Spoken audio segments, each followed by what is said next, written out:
Good morning. Welcome to another edition of Daybreak. I am Brian Noonan. Jamie's on vacation this week. So Frank and Parker, our executive producer and technical producer, respectively, are jumping in. They're hanging out a little more than usual, which is always a great time for them. All right, it's Earth Day. Are you doing anything to help the environment today? Do you have plans to help the environment today? 855-75-CIVIC, 855-752-4842. You can call, text, and if you call, be sure you're nice to Parker because that's how you get to me, by being nice to him. Good morning, gentlemen. Frank, we need to get an update. Yesterday, you came on with a quandary about a bachelor party that you are helping plan, and you were asking. You got a lot of great information, I think, from our listeners, giving you locations with, correct me if I'm wrong, a golf course, fat guy friendly hiking options, and proximity to bars and restaurants. Yes, it doesn't need to be fat guy friendly hiking. I'll just sit it out and sit in the hotel or Airbnb and drink. To be honest. All right, but fair yes, enough. Hiking, golf, bars and restaurants. And any updates? Everything, did you make any progress yesterday? Yes, we've narrowed a couple of things down. We've got places to look. Let's see, what do I have written down? 3, 4, 5, 6. Got about 10 good recommendations from listeners yesterday that are actually written down on my notepad. So they must be good. You wouldn't waste ink if it I was wouldn't. So I'm literally just waiting on final confirmation for head count. Okay. Because now it's going it's to jump from 20 to 30. No, we've already jumped down from 20 to 11. Oh, that's much more. It's so much more manageable. Yes. There you go. Yes. So much more manageable. If you could knock 3 more people off that list, 8 would be ideal. Dude, if we could knock one, that'd be good. If we could get down to 10 and have a nice round number like that, that's true. Look out. I was just thinking foursome-wise. You don't want to add one to get to 12, but if you drop down to 8, first it's easier to get restaurant reservations for 8 people than 11 people. Right. Place to go. Bouncers aren't going to give you a side eye when you walk in with 11 or with 8 rather than 11, because you're going to look like a gang then. How many? I guess they'll have bouncers. I don't know. Maybe. I don't know how many. I'm just thinking. Well, I thought maybe you guys would want to go clubbing. You're not going to go clubbing? Absolutely. Do I look like somebody who's going clubbing? I do see you in a. Yes, I see you with the shirt unbuttoned way down. I see you with a number of chains. I see you with. I only have one. One chain. I've got one chain. I've never been a jewelry wearer. I'm not either. I inherited it. Okay. From my grandfather. That's the only reason I have it. And it's worth more than it should be. Okay. And I shouldn't be wearing it. Wow. Okay, because it makes sense. You've told a couple stories about your grandfather. Yes. And his past and where he might have gotten that chain. Correct. Or how he purchased that chain. Allegedly. Yeah. All alleged. Nobody knows. Right. Nobody knows. Yeah. But no clubbing. And I'm not speaking out of school. You've shared those stories. I think some good Wisconsin dive bars would be I don't know if they have bouncers, or is it just the locals kind of police themselves? I think just the locals police it. I think the jukebox stops when you walk in, and I go, this is my place. They all look it. If it has touch tunes, it's too fancy. 8 fibs, roll it in. That's going to be rough. A Wisconsin bar hates to see 8 fibs rolling in, guys. Listen. Hey, our money's green, too. It's green, too. Yeah, but it's not green and gold, buddy. But it's not. It is not green and gold, I can tell you that. There's your problem. Yeah, it's going to be an issue.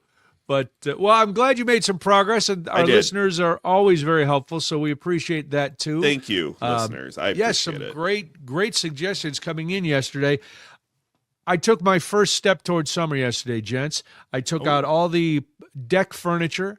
I put the rugs down on the deck. The furniture is out. Everything's arranged. The dogs both use the brand new mattress that I got for the deck. So, feeling summery. Did you jump the gun a little bit? No. Are you sure? Not. It's supposed to be very warm today and tomorrow. Yeah, rain. Of course, as soon as I finished, I came back in, and there was no forecast of rain yesterday. None. Zero. Nope. Got 2 thunderstorms within an hour and a half. Nice. Quick moving, but full-on thunderstorms. Because I'm sitting here, I was prepping the show, and I see it starting to get darker, and I thought, oh, man, here we come. The glaucoma's kicking in, and I'm about to drop. But then I turned, and it was actually clouds had rolled in. And then I hear something, and I walked downstairs, and my wife was working from home yesterday, and I was like, is that thunder? Because we had the doors open. We had, the screen. It was beautiful. Yeah. 2 giant thunderstorms. That's what I mean. You know what? As long as it doesn't snow again, I think you might be fine. You sure about that? Snow again. It better not snow. No, but it could. Up in Wisconsin, it could. Parker, it better not. It better not. It very well not. could. Guys, I played tennis in high school. Tennis was a spring sport, and my brother, when he was playing, had a shovel for practice one year because it was snowed in April. No, all the winter stuff's put away. I can't. I will not allow it. There can be no more snow. It's time. I hung up things on the deck. Got everything's out. I'm ready. I was anticipating. I thought it's such a gorgeous day. Everything's finally out. What I'm going to do is finish prepping the show, and before dinner, I'm going to sit out on the deck, maybe have a cocktail, and just soak up the spring foliage that is beginning to grow throughout the compound. Nope. Everything was soaked. Nothing. Best laid plans. Are you surprised? Once again, Mother Nature. No, listen. If I had any good luck, I'd have some luck. It's nothing. I get no breaks, Frank. That's what I do. I just work. I stop working and I come back to work. The Midwestern way, Brian. Also, we got some people weighing in on Earth Day. Oh, on Earth Day, yes. I can't. You know why I cannot see those? So Julie in Wausau said, on Earth Day, the Marathon County Democratic Party has our annual lemonade and litter pickup at Marathon Park in Wausau. It looks like a beautiful day. Wow. Now, Cindy from Appleton says she treats every day like Earth Day. It's probably, but is she still hanging on, Parker? Yeah, I think we still got you on the line. Cindy, let's say hi to Cindy. Hi, Cindy. How are you? Hello. Happy Earth Day. I'm good. Happy Earth Day. What do you mean you treat every day like Earth Day? Explain that to me. Well, every day when I go for a walk, I pick up litter, or if I'm driving along and there's litter somewhere that just doesn't sit well with me, I stop and pick it up. And I even do that. I'm a school bus driver. I stop sometimes on my bus and pick up a bag of litter and bring it back. But that's what I do. I try to buy as much stuff with as little packaging as possible. I recycle everything that I can. And I take care of my, outside critters and things like that. So every day to me is Earth Day, as it should be for everyone. That's fantastic, Cindy. Thank you for the call, and that's a good reminder. Yes, every day. I still don't understand people littering. And maybe it dates back to me watching that commercial in the 70s with the Native American crying on the side of the road, even though he turned out to not be a Native American, but he was portraying what there was the one big tear that came down his running have to do down with his littering. Face. Yes, it was all about commercial. It was about the Trail of Tears. No. It was an anti-littering commercial, Frank. They weren't pro littering. They were. Well, I figured it was con, and it was back in the 70s before there was Earth Day. There was ecology. That was what we were all worried about, the ecology. That was the term. There was no term for Earth Day, so that was the big campaign. One, it was Give a Hoot, Don't Pollute with Woodsy Owl. And then there was this. You've never heard of Woodsy Owl, Parker? I've never heard that one. That one. Listen, Woodsy Owl, Smokey the Bear. Smokey. I don't say Smokey Bear. I say Smokey the Bear. But that's a big debate, I guess, in some circles. Not in this circle. It's always been Smokey the Bear, right? It's always now people say it's just Smokey Bear. Like that's his name. No, his name is Smokey, and he is the Bear. Smokey the Bear. Anyway, he prevents forest fires. Mm-hmm. Woodsy Owl wants you to give a hoot and not pollute. The Native American standing on the side of the road, he was standing. I can't even now. Part of me, and this could be Mandela effect. I believe it was in black and white, but it might not have been. But in my mind's eye now, I'm seeing it in black and white. And he stood above the freeway or expressway, depending on what part of the country you're in. And he watched cars just throwing bags of garbage out the window. And and there was some heavy music and a voiceover, and then a close-up on his face, and there was one big tear running down his cheek. Were people just throwing bags of garbage out the window in Frank, the 70s? Back in the day, people couldn't have cared less. We thought the world was just going to go on forever. We were, we were burning tires. We were throwing bags of garbage out the window. We pelted each other with putrid, fetid fruits and vegetables every day. It was horrific. But it is Earth Day today. Everything started this week, but it started on Saturday, Earth Week. But today is Earth Day, and the theme is Our Power, Our Planet. It reflects a fundamental truth that environmental progress doesn't depend on any single administration or election. It's sustained by daily actions of communities like Cindy, stopping to pick up garbage on her way, on her walks and stuff, which is great.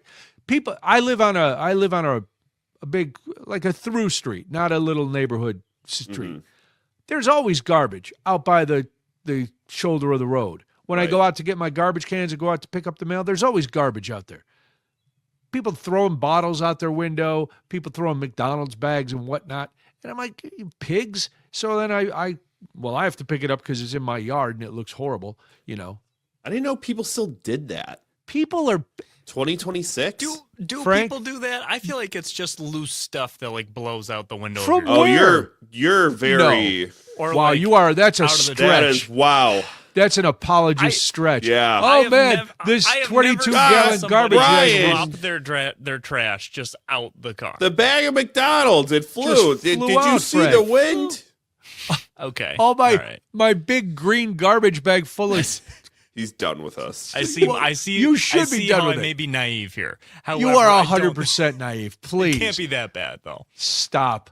Tanya, listening on WNDX, remembers the commercial with the crying Native American. I think it was on a horse overlooking. Yes, you're right. He was on a horse, or at least Tanya. I remember it the same way you do, where he was sitting on his horse above, looking down at the road.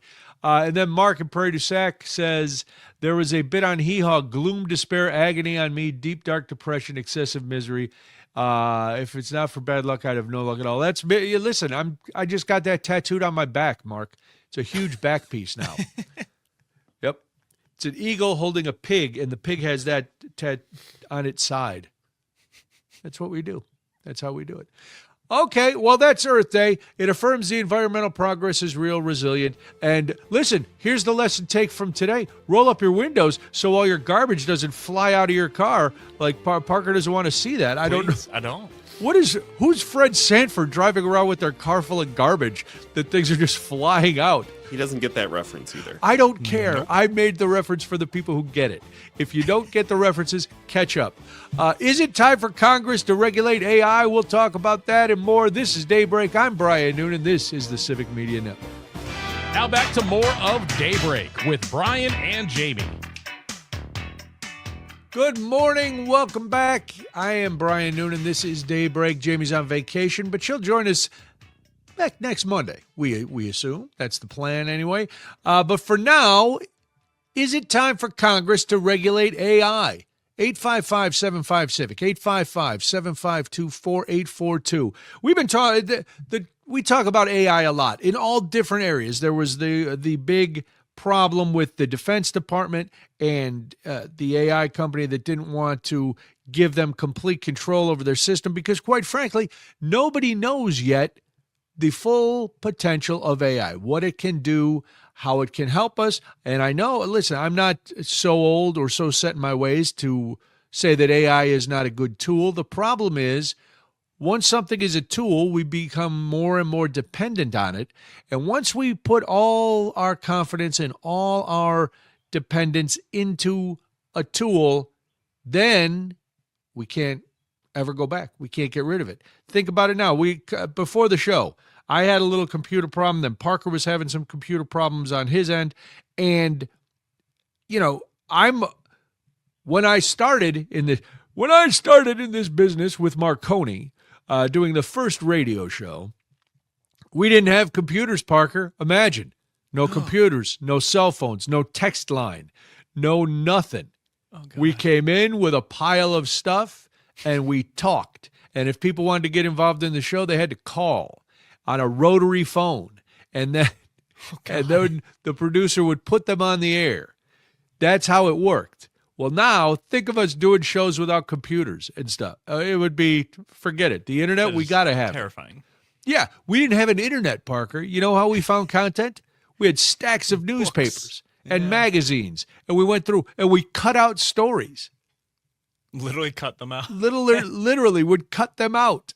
Yes, that's how radio was done. Or there would be intrepid producers on old manual typewriters hammering keys to give stuff to their hosts. And the news people were hammering out big metal Royal typewriters that weighed about 187 pounds. You could kill a man or two with a typewriter back then. Now, can you kill a man with your phone? No, not at all. All right. Well, anyway, so things have changed. Brought this up because Florida's Attorney General, and rarely, I'm going to say this at the outset, rarely do I use Florida as a good example for anything other than petting manatees. That's the only thing Florida is good for. Florida's Attorney General is launching a criminal investigation into ChatGPT and its parent company, OpenAI, over claims that an accused gunman in a shooting at Florida State University last year consulted the AI chatbot before killing 2 people and injuring 5 more.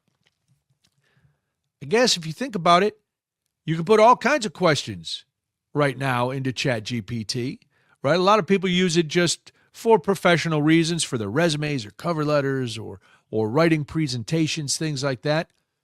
But right now, there's nothing that says you can't put in questions like this. So the Republican Attorney General, James Uthmeier, said at a press conference in Tampa yesterday that accused gunman Phoenix Ickner consulted ChatGPT for advice before the shooting, including what type of gun to use, what ammunition went with it, and what time to go to campus to encounter more people. Now, that's according to an initial review of the Ickner's chat logs. Uthmeier said, the prosecutors have looked at this and they've told me if it was a person on the other end of that screen, we would be charging them with murder. We cannot have AI bots that are advising people on how to kill others. So, even if you are a free speech advocate like I am, and even if you are not a huge fan of nonstop government regulation, is it time for Congress to start regulating AI? 855-75-CIVIC, 855-752-4842. I would say yes. OpenAI spokesperson Kate Waters said in a written statement released to NPR, quote, last year's mass shooting at Florida State University was a tragedy, but ChatGPT is not responsible for this terrible crime. She said the company reached out to share information about the alleged shooter's account with law enforcement after the shooting and continues to cooperate with authorities. And while I would take issue with that to a certain extent, yes, but it's the old guns don't kill people, people kill people argument. Yes, Ickner is responsible for actually committing the murders, but as an accessory, if you're giving someone the information, the ChatGPT spokesperson is correct. You know, you can be charged with something, but I don't know if murder is it. Anyway, the district attorney is issuing subpoenas to OpenAI seeking information about its policies and internal training materials related to user threats of harm and how it cooperates and reports crime to law enforcement dating back to March of 2024. The Florida investigation comes amid growing concerns over the role of AI chatbots in mass violence. Altmaier had already announced a civil investigation into ChatGPT's role in the FSU shooting, which is ongoing, and attorneys for the family of one of the victims say they plan to sue OpenAI. It's OpenAI also already facing a lawsuit from the family of a victim critically wounded in an attack in British Columbia in February that killed 8 people and injured dozens more. The alleged shooter discussed gun violence scenarios with ChatGPT and was even banned from the platform months before the shooting, but was able to evade detection and create another account. That according to OpenAI, and that's what they said to, Yes, I'm done, aren't I? No, I got a Wait minute. a minute. I got a minute. I see. I only see out of the corner of my eye. This is all on me. I panicked for a second because you guys are so in on the clock. Anyway, OpenAI told Canadian authorities that. So I think it is time to start looking into regulating this, and we do have to hold these companies accountable for the things that are able to be discussed. Because first it's gun violence, then God forbid it's somebody discussing self-harm. There's a lot of different bad avenues that can come with a good tool. So we got to figure it out. A lot of coincidences with disappearances of highly connected people. Should we be paying more attention? I'll explain after this. This is Daybreak. I'm Brian Noonan on the Civic Media Network. From Lake Superior to Lake Michigan, this is Wisconsin's Morning Conversation. Daybreak with Brian and Jamie. Good morning. Welcome back. I am Brian Noonan. This is Daybreak. Jamie will be back with us on Monday. For now, executive producer Frank and technical producer Parker are here with me, and you are here with me, and that's the most important. 855-75-CIVIC is how you really engage. 855-752-4842. All right. Should we be paying more attention to something, quite frankly, that seems a little bit like a conspiracy? And I know at first blush, you're probably, if you're a rational human being, like I try to be, you're going to go, Brian, I don't want to pay attention to any more conspiracies. But then, where does a conspiracy end and reality begin, Parker? That is the deep philosophical question for today. Oh. Yes. 855-75-CIVIC. So I had seen something about this story a few days ago, just in passing by some comments on either Twitter or Threads, one of the platforms I was flipping through, and somebody said, scientists are disappearing and we're not paying any attention to this. And I was like, all right, lunatic.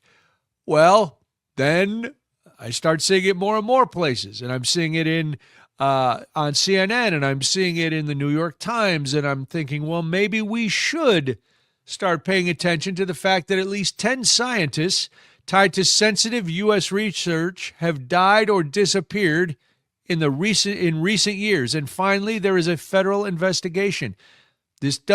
I know this sounds very X-Files. This sounds very tinfoil hat. It sounds like, what's the frequency, Kenneth?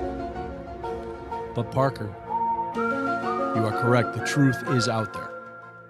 So here's the deal. A nuclear physicist and MIT professor fatally shot outside his Massachusetts residence. A retired Air Force general missing from his New Mexico home.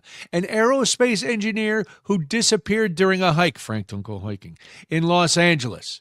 So those are just a couple of examples of at least 10 people who are connected to sensitive U.S. nuclear and aerospace research who have died or disappeared in recent years.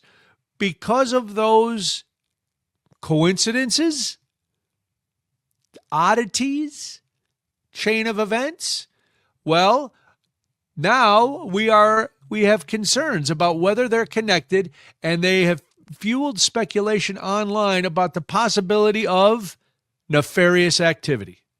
And once I hear about nefarious activities, I'm invested. I need to find out more. I need to see, what does this mean?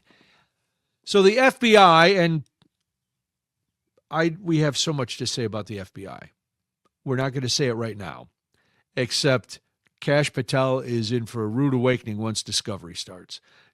I don't know, sidebar, Your Honor. If you saw Kash Patel yesterday make his little statement about this lawsuit he has with the Atlantic, he tried to throw out the bravado that the president uses when he thinks he's going to be able to intimidate people. Somehow, coming from Kash Patel, it did not carry the same weight, or it made me laugh. It didn't make me feel intimidated at all. All right, so anyway, back to the 10 missing scientists. The FBI now says it is spearheading the effort to look for connections into the missing and deceased scientists, adding that it is working with the Department of Energy, the Department of War, and with our state and local law enforcement partners to find answers. What could those answers be? Now, separately from the FBI investigation, if you want to believe that the FBI is investigating, and since we're talking about something that has conspiracy written all over it, let's start a whole bunch of them. Separately, the Republican-led House Oversight Committee announced Monday it's going to investigate reports of the deaths and disappearances of the individuals whom it said had access to sensitive scientific information. I know that you have to be thinking, Brian, this is the script of a bad Tom Clancy novel. Maybe. Maybe it is. Maybe it is all coincidence. I wonder, and you could tell me, how many coincidences does it take for it not to be a coincidence anymore? Is a couple? Well, that's just a coincidence. Those two things happen. And when you get to 4, when you get to 5, is it still a coincidence or is it a pattern? And then when you get to 10, until you find out if they are connected or not, is that when a coincidence ceases to be a coincidence?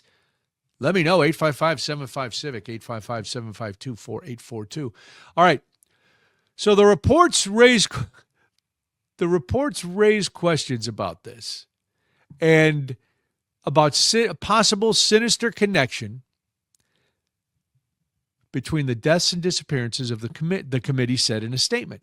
They're seeking, this is the Republican-led House Oversight Committee. So the report has raised questions about these possible sinister connections. They're seeking briefings on the matter from the FBI, the Defense Department, and the Department of Energy and NASA. The cases do vary widely in their circumstances. You know, there's not a pattern. It's not like a serial killer where you go, oh, everybody was killed with a hatchet or this type of gun. All right, Lynn wants to jump in. No, this is this is a text. Yes, this is a text from Lynn in Golden Valley. She read that a few left home, quote, in a hurry, not taking cell phones, etc. Interesting. I agree. Interesting if these facts play out. You are correct, Lynn. So the cases do vary very widely, like I said. So you've got all kinds of different patterns. Some involved unsolved homicides. Others are missing person cases with no signs of foul play. In at least 2 instances, families have pointed to pre-existing medical conditions or personal struggles as possible explanations for the disappearances. Authorities have not established at this point any links between the cases. All right, so now Dick is in Madison. He wants to jump in. You can jump in too, 855-75-CIVIC, 855-752-4842. Good morning, Dick. Good morning. Well, first of all, wouldn't the FBI usually be the agency that would be looking into some of this stuff? And presently, that doesn't function. Correct. I mean, this guy's too busy traveling to concerts with his girlfriend on our dime and whatever the hell else. I mean, it's a joke. We could easily get hit with some type of an attack because there's nobody. They're totally asleep at the switch from what I see. It does appear that the grown-ups are not in charge, Dick. Thank you. Yes, the FBI is the group that should be handling this. I appreciate the call, as always. Listen, we all know that a lot of these agencies are headed by people who shouldn't be heading these agencies for whatever reasons. But yeah, so I'm not trusting.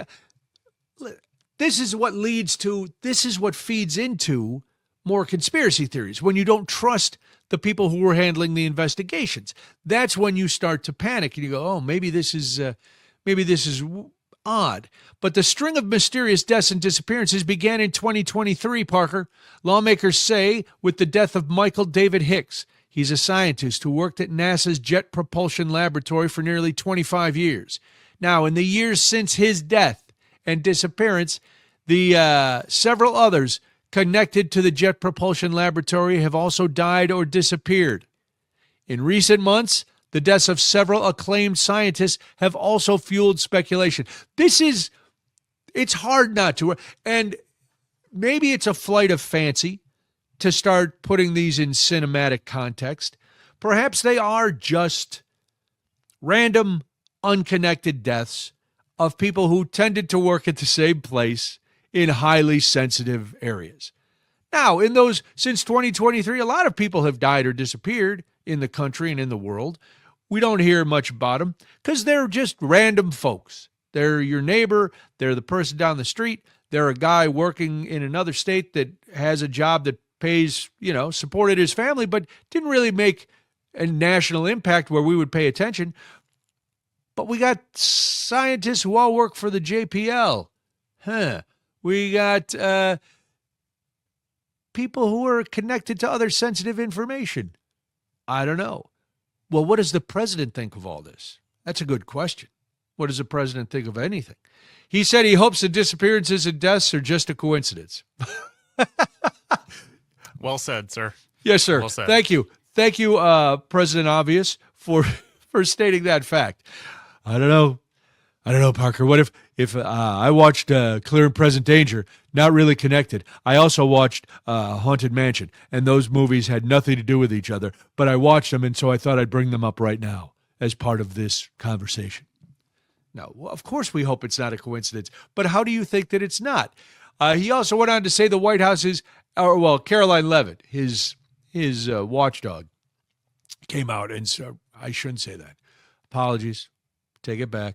My AI overlords, please score me correctly. Because the press secretary, Caroline Leavitt, said the White House is, quote, actively working with all relevant agencies and the FBI to holistically review all of the cases together and identify any potential commonalities that may exist. Yeah, well, I don't trust Nancy Drew and the rest of the White House gang to Scooby-Doo this thing.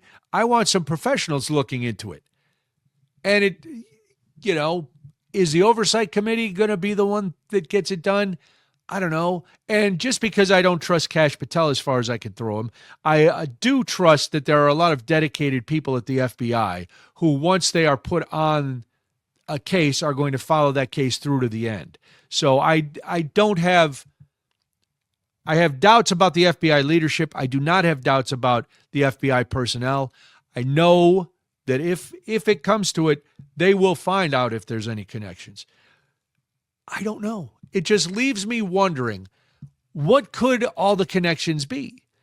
It does seem, again, like I said earlier, it does seem like the plot of a book. Why, Parker, do you believe in coincidences? Yeah, I definitely do. To what level? Going back to one of my questions. What level is a coincidence? I'm trying to go back to your how many things is a coincidence and how many is an actual thing. Yeah. So we've got 10 people missing or dead. Nuclear physicists, people who work at the Jet Propulsion Laboratory, all these scientists. So 10 is a lot. However, what's the grand scheme? How many of them are there? Like, are there thousands of these people in the world or in the country? That's just it. Thousands of people that work for NASA or in the Jet Propulsion Laboratory. Have this kind of information that potentially would want to get. Well, someone would knock them off. I don't know. That is a good question. How many people have access to classified data in this realm?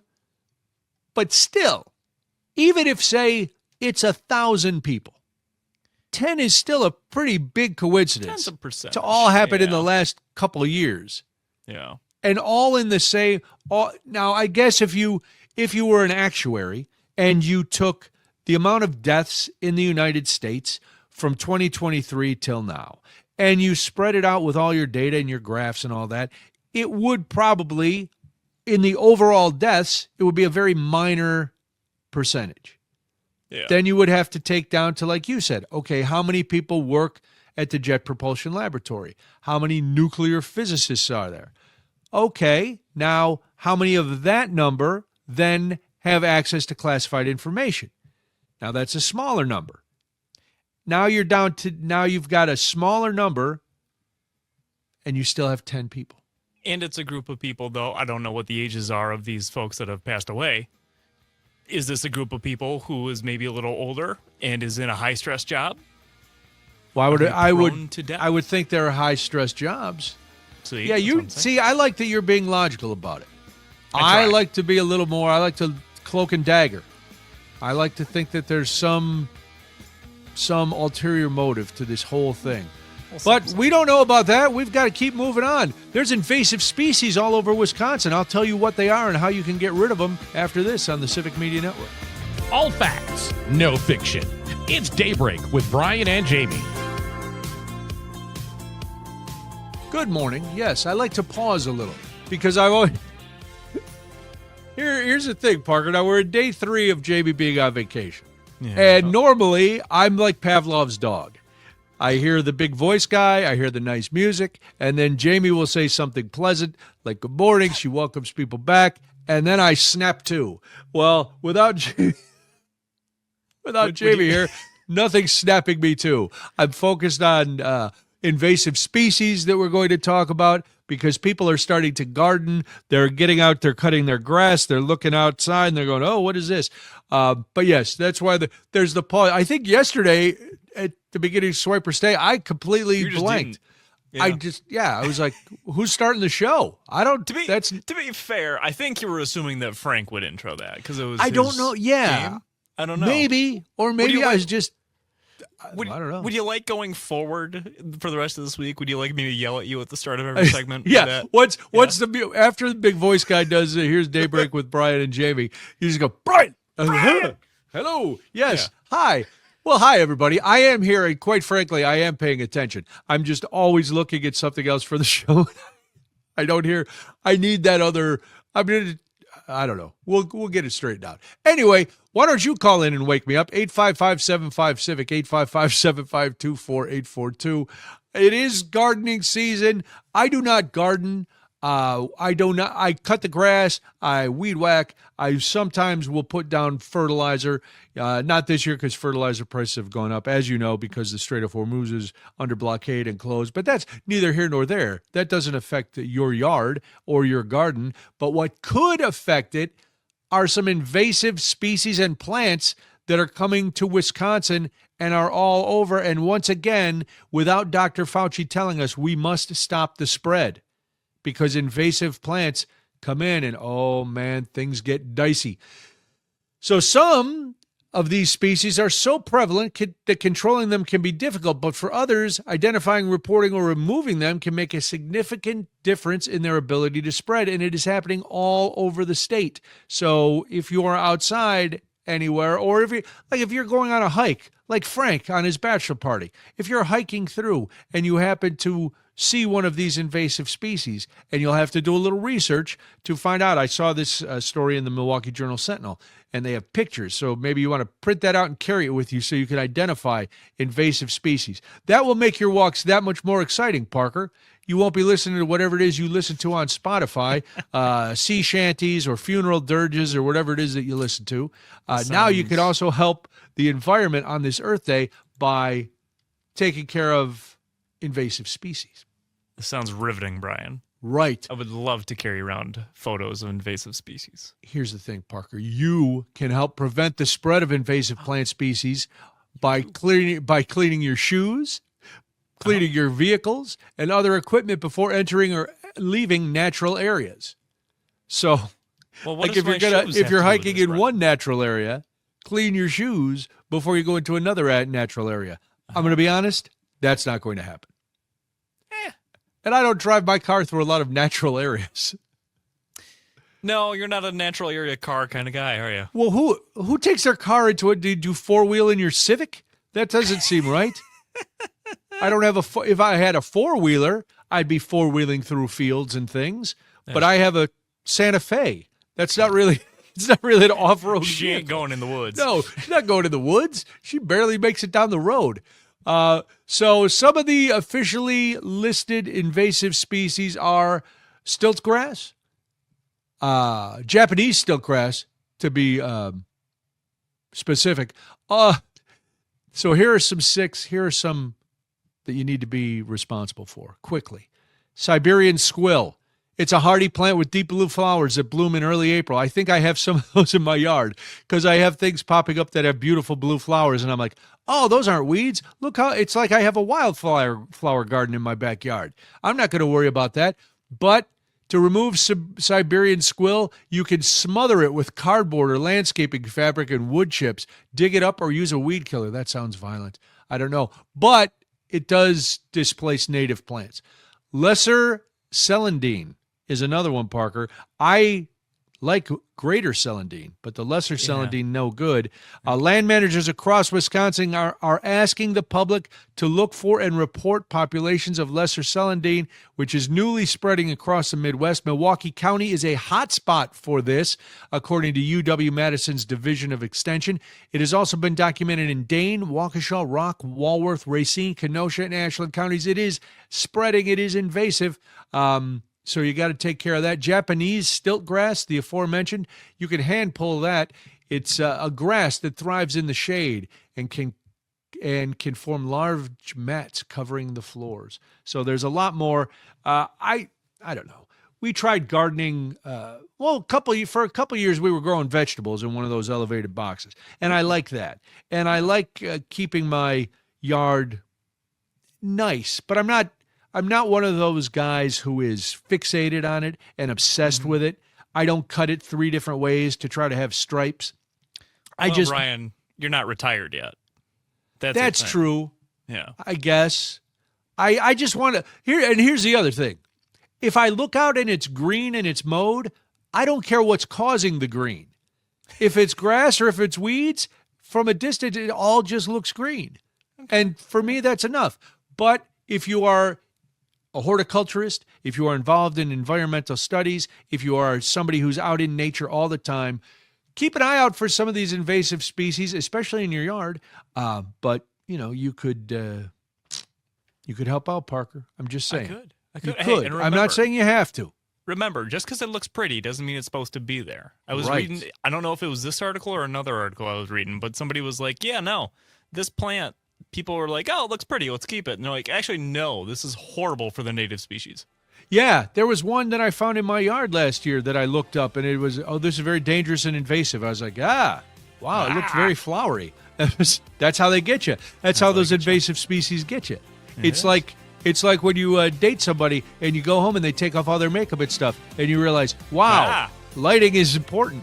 But anyway, I digress. Let's move on because it's almost 7 o'clock, and that means it's going to be time for headlines and stuff you need to know after this. I'm Brian Noonan. This is Daybreak, and you're listening to the Civic Media Network. Across the state of Wisconsin, Daybreak with Brian and Jamie is back. It is back.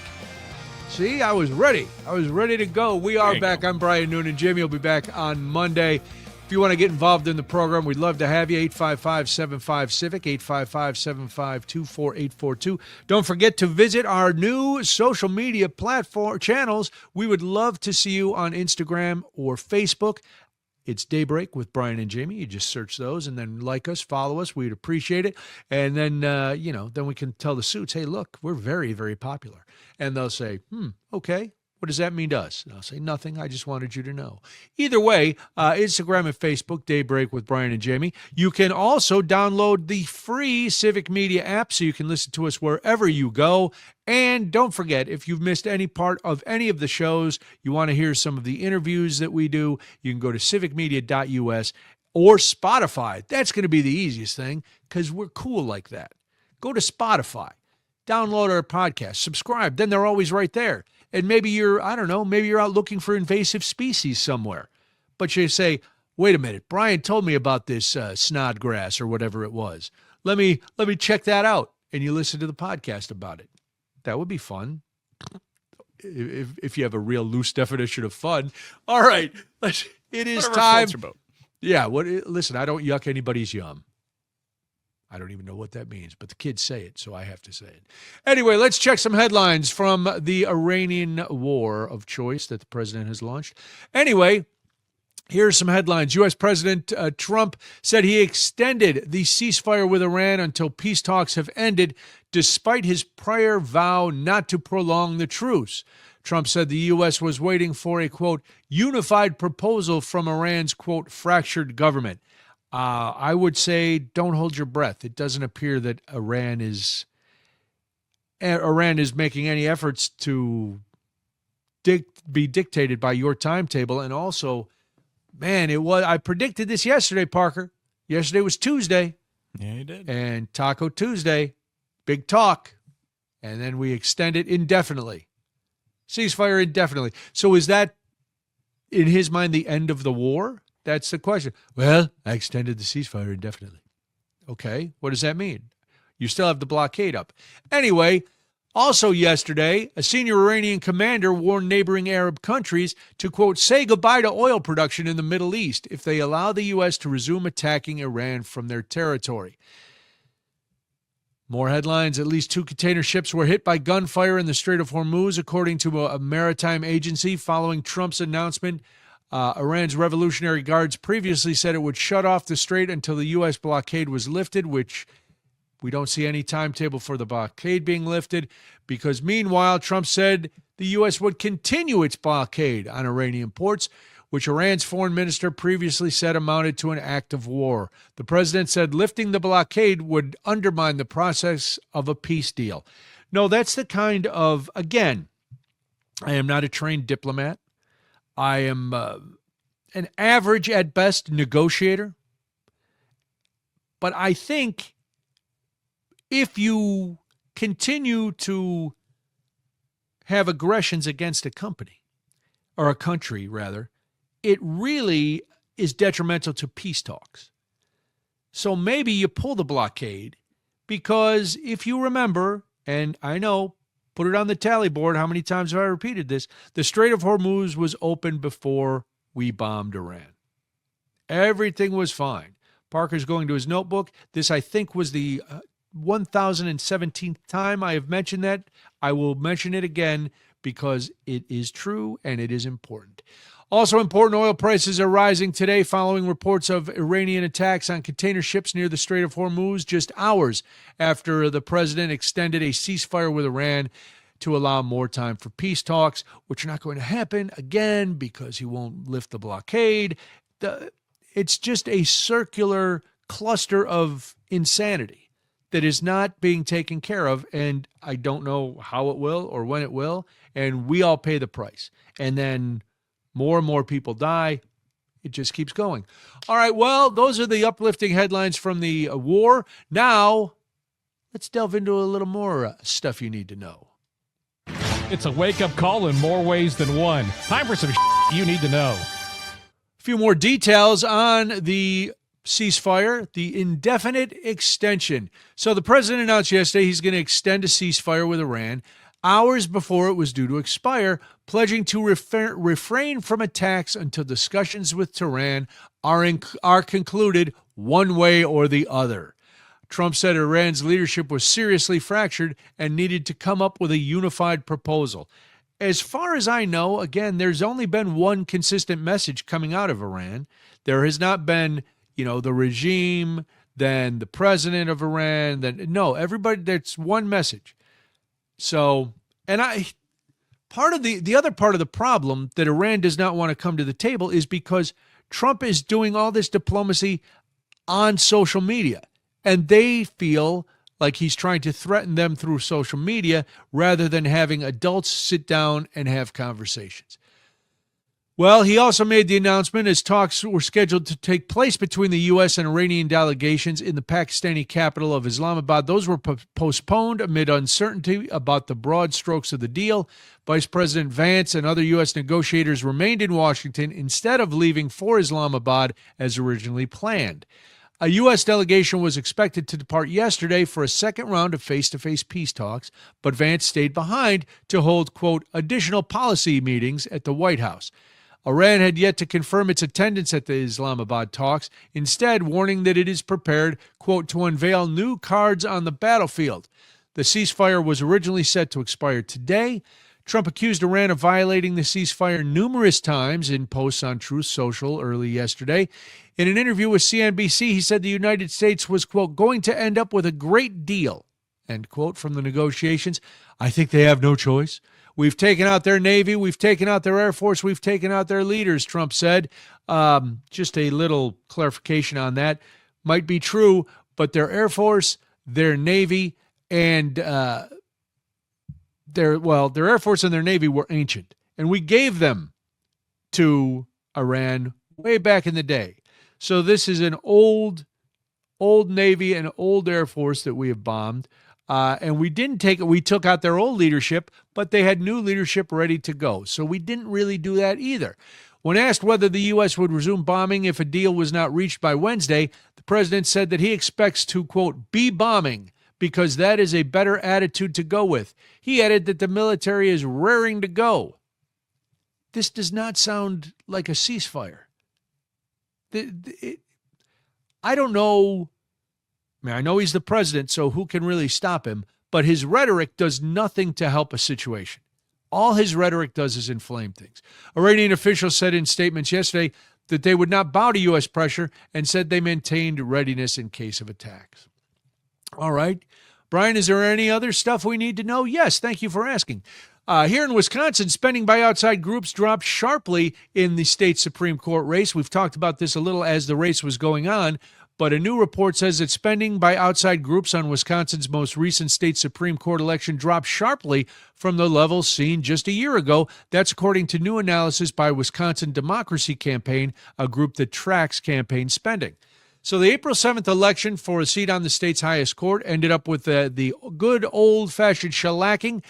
Democratic-backed state appeals court judge Chris Taylor defeated Maria Lazar's appeals circuit court judge. Maria Lazar set the court up for a 5-2 liberal majority. Once Taylor she takes the bench in August. So Taylor's 20-point victory was buoyed by a considerable fundraising advantage. Her campaign, as a reminder, raised nearly $5.6 million. Lazar's campaign only raised $900,000, but new data from Wisconsin Democracy Campaign shows that Lazar also struggled to bring in support from outside groups that have spent millions of dollars in some of the state's recent court races. For the April race, more than $1.1 million was spent by liberal or pro-Taylor groups, while less than $163,000 was spent by conservative or pro-Lazar groups.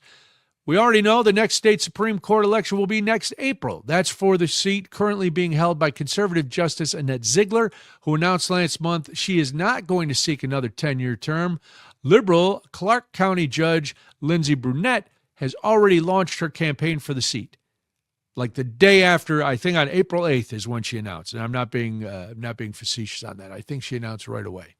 So there's it. Less money coming in this year, but we'll see if that changes for next year, because conservatives and Republicans will probably be a little worried that they would, if they lose, then it'd be 6-3 or 6-1 rather. 6-1. I don't know where I do my math. Some more stuff you need to know.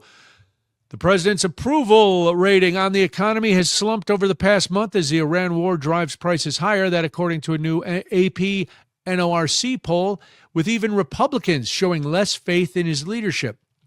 The findings from the Associated Press NORC Center for Public Affairs Research shows a president who is struggling with unfulfilled promises to tame inflation and testing Americans' patience with a conflict in the Middle East that has dragged on longer than expected.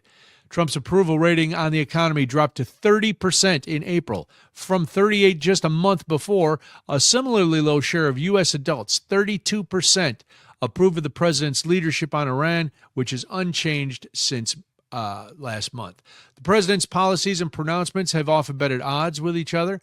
Gasoline prices, which he promised to slash, jumped after the U.S. attacked Iran in February.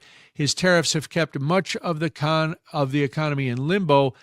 Now, only 33% of U.S. adults approve of Trump's overall job performance. That's down slightly from 38%, but still down and still very low. Trump's failing approval ratings could create problems for his party as it tries to defend House and Senate majorities in the midterm elections. The poll finds that Trump is especially weak on cost of living, and enthusiasm about Trump's performance has waned over the past year, even among his own supporters.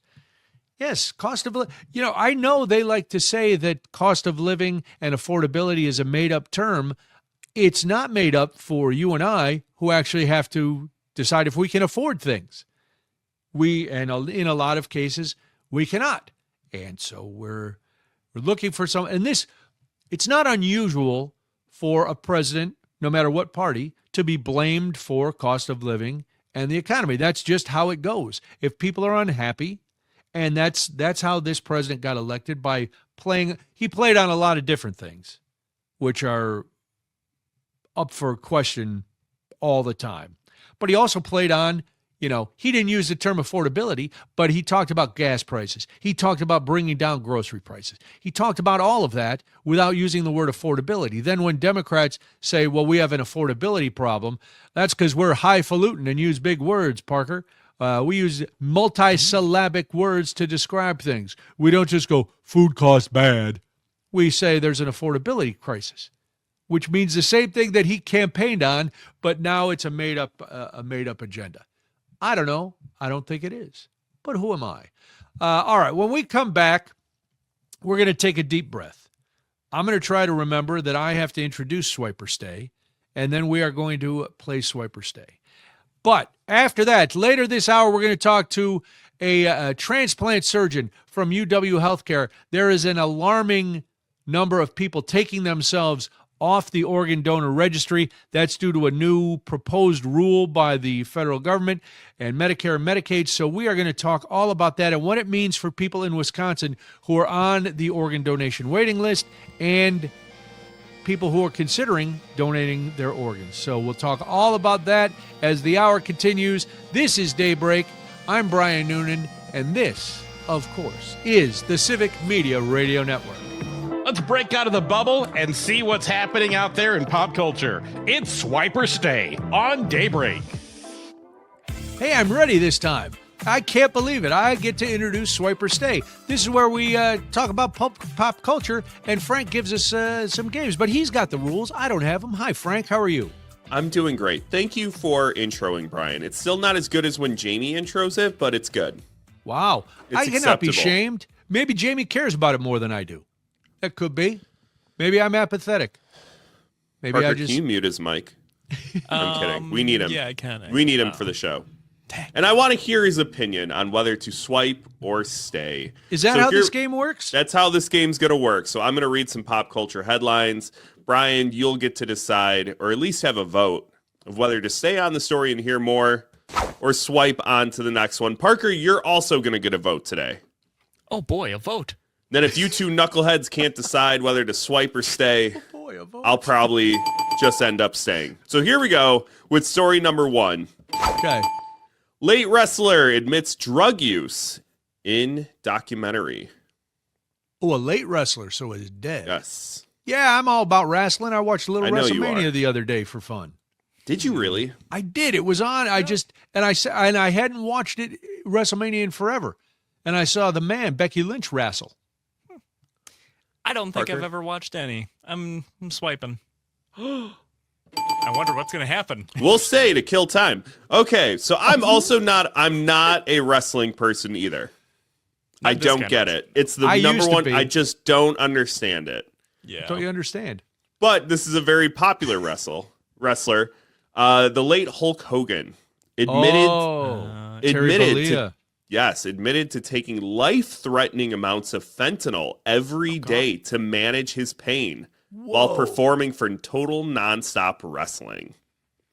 Wow. So apparently this came after his divorce from Linda Hogan in 2009, which led Hogan to start wrestling again because he lost so much money in the divorce. He claims she took all of it. Okay. Hulk went on to say, I was taking 80 milligram fentanyls, 2 in the morning, stuffing them under my gums here. I had 2 300 milligram patches of fentanyl on my legs, and they gave me 6 1,500 milligram fentanyl lollipops to eat. Whoa. Oh my god. Brother, take your He can- vitamins, say your prayers. He continued, I went to the pharmacy, and they said, you should be dead. We have never seen a human being take this much fentanyl. That is, Wow. I didn't even know. Wow. You don't want to hear that from a Thunderlips, the medical ultimate professional. man. Yeah, I mean, we'll have to watch like the actual documentary. Yeah, to, do we have like, a name of the how does documentary? this start? Do we What's have that? any info on the documentary? I don't have it pulled up right now. I All was right. more focused on the drug use story. I know that a Yeah. Hulk Hogan documentary is coming out. Okay. I'll watch that for sure. Yeah, I didn't even know that. Wow. I think that'd be the last place I'd turn and be like, what's fentanyl going to do? And why is it in a lollipop? That seems It, dangerous and it's irresponsible. Crazy. Yeah. All right. Good start, Frank. Thank you. We're moving on to another sports story. Mike Vrabel has officially come out and makes a statement on the controversy. All right. I knew you were going to. I saw the headline. I didn't read the story because I But you're knew. like, it's going to be in there. I'm like, Frank is going to continue this story with Vrabel and the reporter. It's and so the good. whole How are you thing. not entertained by this? All right. I'll stay just to placate you. Journalistic integrity. All right. We're continuing the story. We're I staying. knew Parker would stay. I know course. he would too. So I'm just going to read the statement because that's all we have, and I want to hear your thoughts on it. He said, those are comments and questions that I've answered for the team and with the team, and we'll keep those private and to ourselves. When he was talking about, he wanted to talk to the team first before he addressed anything. Okay. He said, I care deeply about this football team, and I'm excited to coach them. I also know that I'm going to attack each day with humility and focus. And what I can promise you is that my family, this organization, the team, the staff, the coaches, everybody, our fans, and most importantly, will get the best version of me going forward. And that's what I know. I'm excited to do that. Yeah, but did you knock boots? That's what we want to know. He doesn't say if they knock boots or not. He's just said it was a bad look, and he's going to commit to doing things the right way in the future. Now, Brian, if that's not a backdoor admission of guilt, Wow. I don't know what is. I'm going to live a better life, which means now I just won't hold hands or gaze deeply into another woman's eyes in public. Well, and he also said he had tough conversations with my family. What were they? Whoa. What did your wife say? Are you guys Yeah. still together? Yeah. Very interesting. When's the last time you and Diana talked? I have so many questions. Just come out and say, look, at first you were denying them big Right. time. And now you're just apologizing for it being a bad look. Well, and then But there's still the didn't backlash say- because she quit her job. She was basically let go, and he still Yeah. got his job, which is a nice double standard. A little slut shaming, as the kids like to say, and not that she is, but that's what it's called. There's the double standard. The woman Yeah. gets fired or has to resign. But then allegations come out about her from other reporters that, who I knows? think The whole story is very tawdry. And I Not like it. to dismiss any double standards going on, but I do, again, there's always been a difference between journalists always hold themselves to the highest standards. Yes. Let me tell you, football coaches and football players, not so much. No standards. None. As long as you win games, you're fine by That's me. right. Primetime Emmy Award winner shuts down reboot chance. Well, if it's shut down, I'm going to swipe. Yeah, I'm swiping too. A-list star cut from upcoming movie. Oh, I love it when the A-listers fall off the A-list. I'll stay. We can stay on this real quick. Yeah. It's real quick. Parker, I'm really sorry to break your heart, but Sydney Sweeney's appearance in The Devil Wears Prada 2 has been cut from the movie. Oh God. Oh God. I know. Sources say it was a small part, but Sweeney was supposed to cameo in the opening scene of the movie as herself. Apparently, the filmmakers decided that it just didn't fit. So we won't be seeing Sydney Sweeney. Oh, With all the boys accompanying their significant others to the theater, she won't be there. That's Swiper Stay. boo-hoo. Thank you, Frank. Always welcome. always fun. We do that every morning at 7:20. After the news, we're going to talk to Dr. Nicole Neidlinger. She is an organ transplant surgeon at UW Health because there's a lot of changes. This Civic Media Network. Local voices, statewide impact. It's Daybreak with Brian and Jamie. Good morning. Welcome back. I'm Brian Noonan. This is Daybreak. Jamie's on vacation. She will rejoin us on Monday. And this is, well, it's time to talk a little bit about organ donation, something we don't talk about enough. April, if you did not know, and I did not, is Donate Live Month. If you're thinking about organ donation, you want to get involved with organ donation, donatelive.net is the website. And the reason we're bringing this up is for the first time in 14 years, the annual number of deceased organ donations in the U.S. has declined. This comes at a time when currently there are 1,500 people in Wisconsin that are waiting for an organ transplant. Last month, the Versity Blood Center of Wisconsin reported an alarming increase in the number of Wisconsinites who have removed themselves from the state organ donor registry. And all of this comes as the Centers for Medicare and Medicaid Services proposed a new rule earlier this year for the organ donation system in the U.S. Why are people taking themselves off the registry? What's it going to mean for patients in Wisconsin? And how will these new rules affect organ donation, not only here in Wisconsin, but across the country? Dr. Nicole Neidlinger joins me. She's a transplant surgeon with UW Health, as well as an associate professor in the Department of Surgery, Division of Transplantation at the University of Wisconsin School of Medicine and Public Health. Doctor, thank you for being here. I appreciate it. This is a very interesting subject. Hey, Brian, thanks for having me. I appreciate it. So for those who aren't familiar, let's start with the basics. How does organ donation process work in Wisconsin? It works in Wisconsin similar to how it does in all of the states. So people can decide before the end of life what they want to have happen with their organs after they die. And that would be designating their wishes according to the donor registry. I think most people do that at the DMV because it's the interface where most people interact, but you can also make your wishes known online at donatelifewisconsin.org or heroicdeed.com. If you don't know or decide what you want to have happen with your organs after you die, it will be asked of your legal surrogates if they're in that unfortunate situation. And I think for a lot of families, they are very surprised to be in that situation. And in making decisions at that time. So I think it does help if people are able to decide before and their wishes can be honored. And then one of the things that I think is important to say is that we only remove organs from people after they've died. There's been some press that I think has been misleading and perhaps turned people off to organ donation that has proposed that deceased donors are giving their organs before they die. And that's not accurate. So in order to donate your organs, you do have to die in a hospital, which is sort of different from donating tissues, I guess, if you will. So there is a difference because I can donate a kidney now while I'm alive, but obviously I can't donate one of my lungs or my heart or my pancreas or any of those things. So is a kidney considered tissue then rather than an organ? So you can donate a single kidney or a part of your liver, like parts that would not result in your death. Yes, when you're living. But for deceased organ donation, you have to have died to donate sort of the vital organs that you can't live without, and donate both kidneys, both lungs, heart, liver, pancreas, intestine.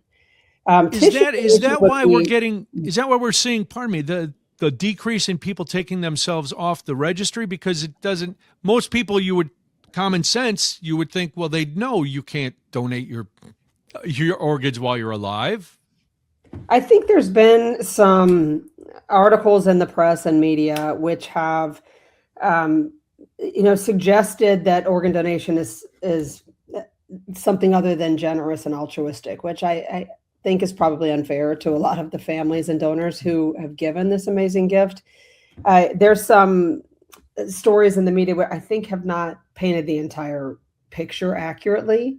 And there's some fear that comes along with that. So people hear these stories and they become worried. I often hear people say things like, oh, if I sign up to be a donor, people won't try to save me in the hospital, or they feel like somehow not everything will be done for them. And that's not accurate. So in the hospital, everybody's efforts are on saving someone's life before we would even consider organ donation. So those types of stories, I think. Now, just to clear that up, because that obviously is not right. The doctors are going to try to save you. They're going to do their best. Do you even, if I were to come into an emergency room and I had trauma, do the doctors even know that I'm an organ donor when they start working on me? Does that even come into effect? Just to clear up people's minds and get rid of that worry, they're working on me to save me right in the moment, correct? Right. They would not know. So what would happen is if the doctors working on you would not know, the health team there. And then if it became to the point that either you had died in the hospital or you were, close to dying, they would refer as a potential organ donor only after all efforts have been exhausted to save your life. And then the donor network would be able to access the registry and find out if you had made your wishes known. But that's not even activated until all efforts you have have been to be exhausted. pronounced dead at the hospital or dead wherever. before anything Before can progress with before your organs are taken out. Yes. Yes, of course. All right. Well, can you quickly, before I want to get into Donate Live Month and and how people can get involved in all that, but I do wonder about this new rule that's been proposed by the Centers for Medicare and Medicaid. Could you explain that and how it might affect the current organ donation system? Well, I think, Medicare and Medicaid is under Secretary Kennedy. There was a recent announcement that they did where they, talked about just doing some modernization and reform to the whole system. So to modernizing the IT structure, which I think there's a lot of aspects of that which are overdue and needed, and modernizing how the system that oversees organ donation. But in general, and I think that happened in that hearing as well, like Secretary Kennedy mentioned, he had a family member who was an organ donor. I think part of the effort is to restore public trust, which is a big, important aspect of keeping organ donation the altruistic, generous thing that I think it is. We have so many families who, on their worst day, consider others and say, my person hadn't made their wishes known, but this is aligned with who they are and their wishes, and we want to save another person. So I think getting public trust back, I know, is a priority of the current, CMS and HRSA administration. And of course, we applaud that. Our whole industry relies on public trust and organ donation. It's amazing to me as I'm an organ donor, because I figure once I'm dead, I got parts. If somebody can use them, I don't know how much I've beaten them up, but if somebody can use them, good for them. I think that should be a lot of people's mentality. What do you hear from people who are hesitant? And we can get into Donate Live Month too. People who are hesitant to make that, past what you said before about believing some of the misinformation about, harvesting organs while you're still alive and all that hogwash. When people are just, for some reason, they're hesitant. They're like, I don't know. What would you tell somebody to encourage them that maybe this is the right choice for you, or it is definitely the right choice for you? I mean, I think one, in terms of like the compelling reasons, as you mentioned, there's 1,500 people in Wisconsin who, for them, they have no other option. I mean, if you have end-stage liver disease, end-stage heart disease, there's no other option besides a transplant. So I think doing something generous for another person is a compelling reason. But in terms of the myths that people say, a lot of times I hear people say, almost like what you were just saying, like, oh, I think I'm too old or too sick, or my organs aren't, any good. And the pool of people we're considering as donors has really expanded. There was a donor recently who was 100 years old. So I think age doesn't rule people out. We've had, it's really tragic, but even newborn infants have been organ donors if something happens to them at birth. I think people can be donors even if they have diabetes, high blood pressure, hepatitis even. There's just a lot of expansion of the donor pool because it's the only option for the people on the wait list who have organ failure. So I think that's probably one that I hear often about. People think they're too old or too sick. Even if one organ gives out and that's your cause of death, your other organs were probably still working. So give that a Yeah. Dr. Nicole Neidlinger is my guest. She's a transplant surgeon with UW Health. She's also an associate professor in the Department of Surgery Division of Transplantation at the University of Wisconsin School of Medicine and Public Health.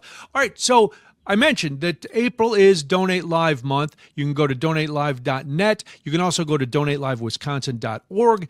What is Donate Live Month? What's the purpose, and what are we hoping that people will understand or learn from this awareness month?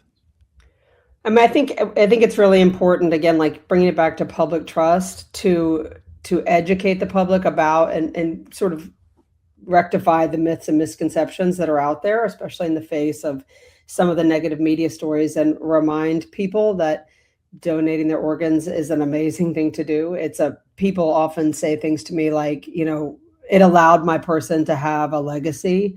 And for our family, it was, the only time we felt like we had to make a decision in this really tragic thing that happened to us. I think the reason for Donate Life Month is to sort of celebrate the people and the families who do this amazing work and offer help for others in their worst day. So I think I personally want to say thank you to all the families who may be listening, who've lost their loved one, who donated their organs. That is the ultimate gift, and you've mentioned it several times, being altruistic and caring about other people, but it is really the ultimate gift. And even if you're narcissistic, you get to think that a piece of you will carry on long after you're gone. So it's you, even if you're not the most altruistic person, you could still do this and feel good about yourself for whatever reason you have. We mentioned the 1,500 people in Wisconsin that are on the transplant list.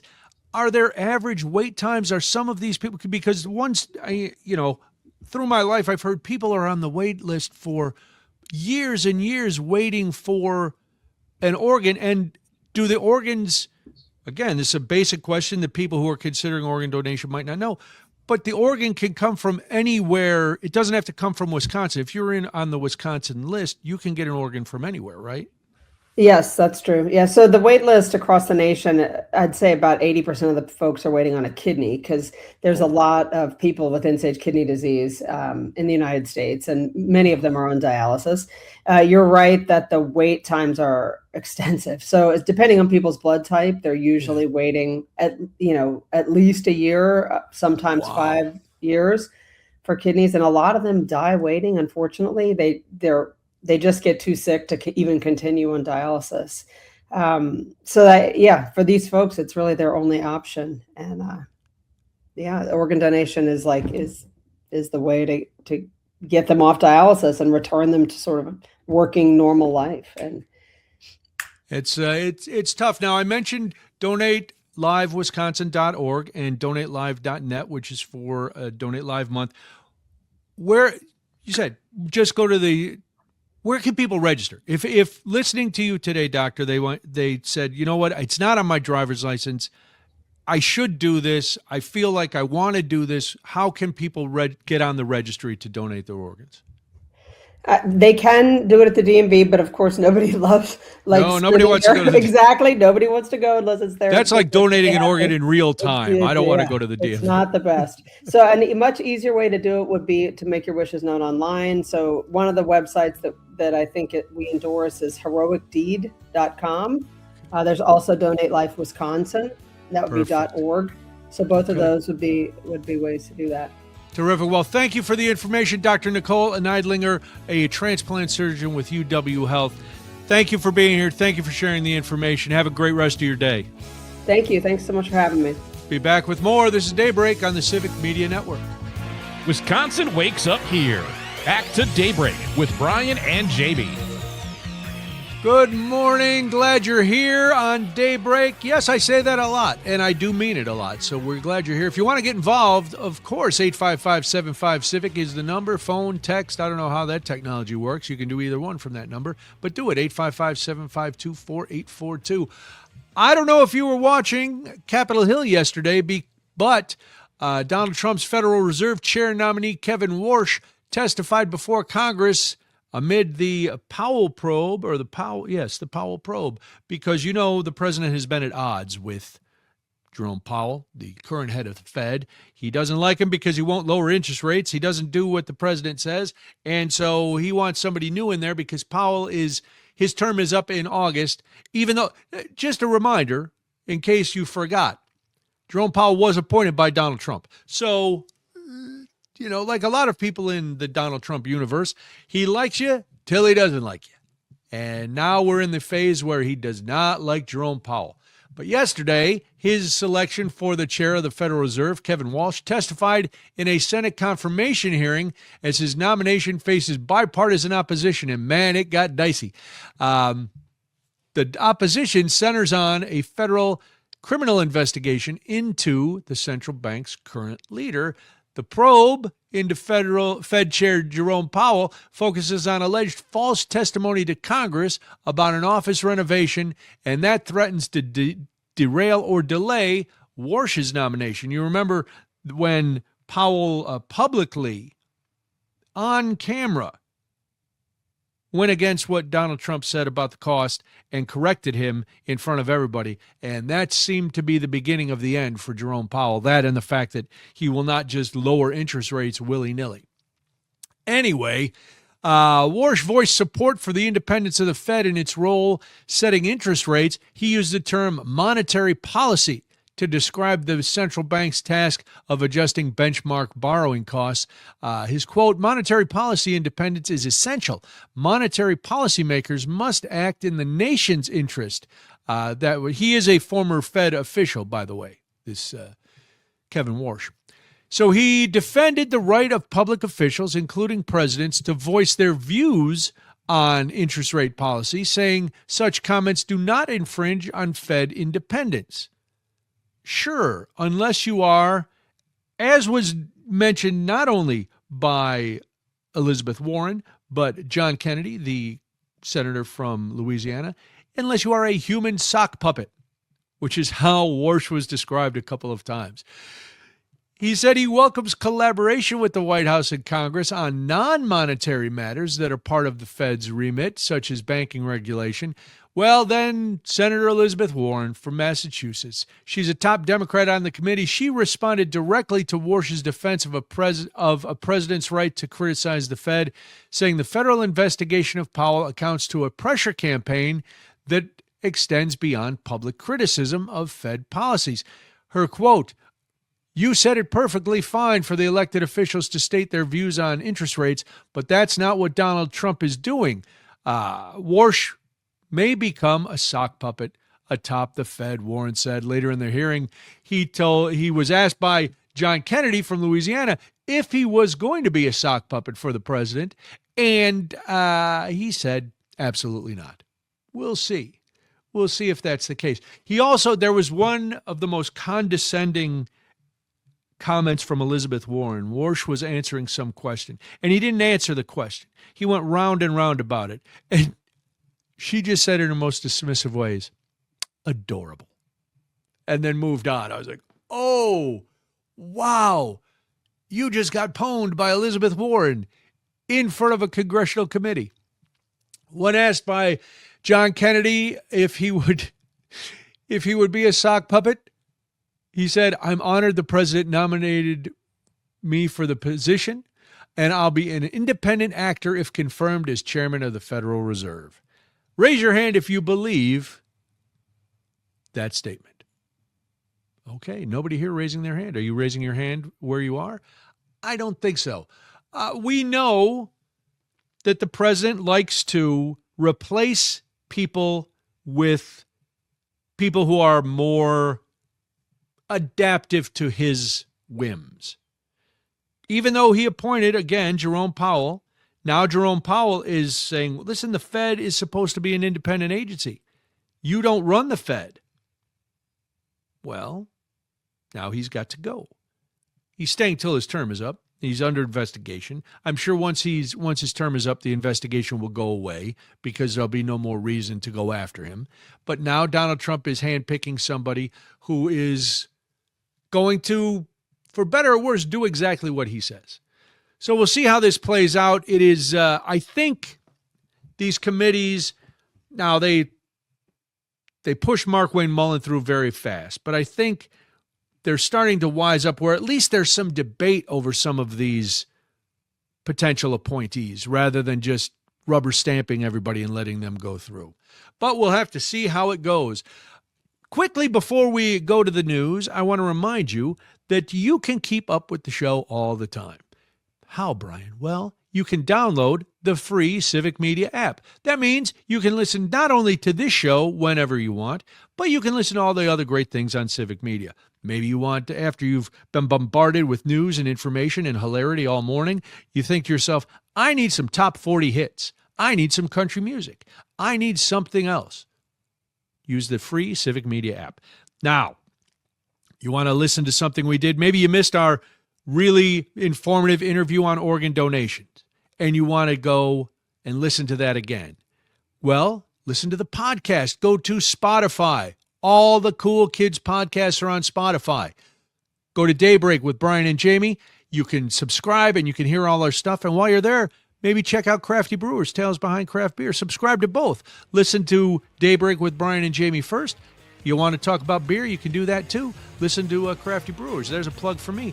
But you can also go on Facebook and Instagram. Search Daybreak with Brian and Jamie and subscribe to our social channels. We got a lot going on. We are very, very accessible, and we're glad you're here, so we want you to come along with us on all those adventures. When we come back, it'll be time for headlines, stuff you need to know, and a whole lot more if you're listening on WMDX. We'll talk to you tomorrow, or jump over to the app or the Facebook, the YouTube stream. It is the Civic Media Network. Local news, community stories, and the conversations that matter most. Now, more Daybreak with Brian and Jamie. Welcome to Hour 3 of the big show. We're glad you're here. I'm Brian Noonan. Jamie will be back with us on Monday. You can always get involved, though, whether Jamie's here or not. 855-75-CIVIC, 855-752-4842. So jump on in. Welcome to everybody all along the network, except the folks at WMDX who went away. But hopefully you've come over to the YouTube stream, where if you are watching on the YouTube stream, you got a preview of what now is going to be our opening segment tomorrow, because we got into a little debate after I ran back up from feeding the dogs. So, that'll be a fun conversation. Be with us tomorrow morning right when the show starts. But right now, we've got to go to the Middle East. We must go to Iran. We have headlines coming out of the war. Let's start with this. President Trump said Tuesday the United States was indefinitely extending its ceasefire with Iran a day before it was to expire, as a new round of peace talks was on hold. Pakistan had planned to host a second round of talks, but with the White House suspended Vice President Vance's planned trip to Islamabad as Iran rebuffed efforts to restart negotiations. Iran has not yet responded to Trump's announcement of the ceasefire extension. They're not real happy. In other headlines, U.S. forces have boarded an oil tanker previously sanctioned for smuggling Iranian crude oil in Asia, the Pentagon said yesterday, as it puts into place a global warning to track down vessels tied to Tehran. The tanker is the second vessel linked to Iran that has been intercepted, by the U.S. military. Iranian foreign minister on Tuesday called the U.S. blockade a breach of the ceasefire and said, quote, striking a commercial vessel and taking its crew hostage is an even greater violation, end quote. Yeah, I've said this before. I think keeping that blockade in place during a ceasefire and potential negotiations is not a good move. Two ships earlier attacked Wednesday by Iran's paramilitary Revolutionary Guard now are in the force's custody and are being taken to Iran, Iranian state television reported. It identified the vessels as the MSC Francesca and Epaminondas. The ship's owners could not be immediately reached for comment. The seizures represent an Iranian escalation after the U.S. earlier seized two Iranian vessels as ceasefire talks were due to take place. So this back and forth is not going to bode well for the ceasefire or for future negotiations, I fear. That is just, again, my opinion. Those are the headlines from the Middle East. Now we turn our attention to other stuff you need to know. It's a wake-up call in more ways than one. Time for some you need to know. Yeah. Boy, now our Democrats were on their high horse when we've had to see a number of Republicans leave Congress because of investigations into sexual misconduct and other things. Well, the Democrats are not as pristine as everyone would like you to think. Representative Sheila Serfilius McCormick resigned from the U.S. House of Representatives yesterday, shortly before the House Ethics Committee was set to deliver its high-stakes decision after finding her guilty of violating several campaign finance laws and regulations. In a statement posted to social media, the Florida Democrat denounced what she described as a witch hunt. Boy, that sounds like a familiar term that she co-opted from somebody else. I simply cannot stand by and allow my due process rights to be trampled on and my good name to be tarnished. Rather than play these political games, I choose to step away, she wrote. Within moments of the ethics panel gaveling in to formally determine its recommended punishment, the House clerk read her resignation into the record. After careful reflection and prayer, I've concluded that this is in the best interest of my constituents and the institution that I step aside at this time, she wrote in part in her resignation letter.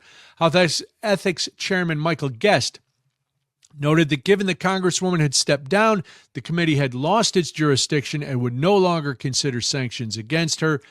The committee had found that the Congresswoman was guilty on multiple counts of failing to comply with Federal Election Commission regulations and uphold the Code of Ethics for Government Service. The guilty verdict came a day after Sir Phyllis McCormick appeared before the panel for a rare public hearing to face allegations that she stole $5 million in federal disaster funds and used it to bolster her 2021 campaign.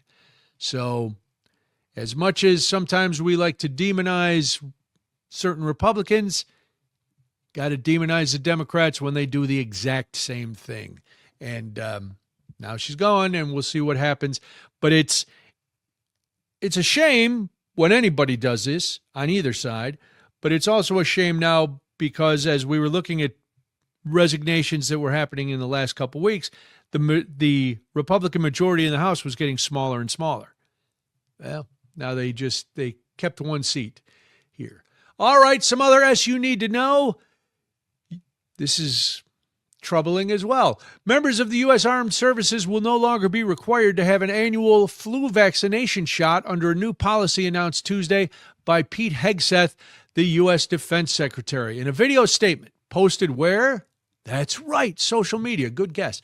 Hegseth described the mandate as overly broad and not rational, and the decision to drop the vaccine requirement as seizing this moment to discard any absurd, overreaching mandates that only weaken our warfighting capabilities. Explain to me, Parker, how a flu vaccine would weaken our warfighting capabilities. Yeah, you might get a cough for a day. Getting the vaccine would give you a cough for a day? Maybe. I don't know. Maybe. But how does a COVID shots do vaccine that sometimes. prevents or lessens a disease effect weaken? Well, the answer is it doesn't. It doesn't, Parker. Please don't be an apologist for Whiskey Pete. The policy change applies to active duty, reserve component, and civilian personnel, according to a Pentagon memo that was released yesterday. Hegseth went on to say, if you, an American warrior entrusted to defend this nation, believe that the flu vaccine is in your best interest, then you are free to take it. You should, but we will not force you because your body, your faith, and your convictions are not negotiable. Unless you're a woman who's not in the military, then it's up to us to decide what to do with your body. Anywho, the U.S., here's the irony. You want a little irony, Parker? The U.S. Army developed the first flu vaccine. Yes, at the start of the Second World War, because there was a concern of a repeat of the influenza outbreak of 1918 and its effect on military readiness and combat capabilities. That's what weakens our combat readiness, not a vaccine to prevent said disease. The actual disease. You look like you want to speak.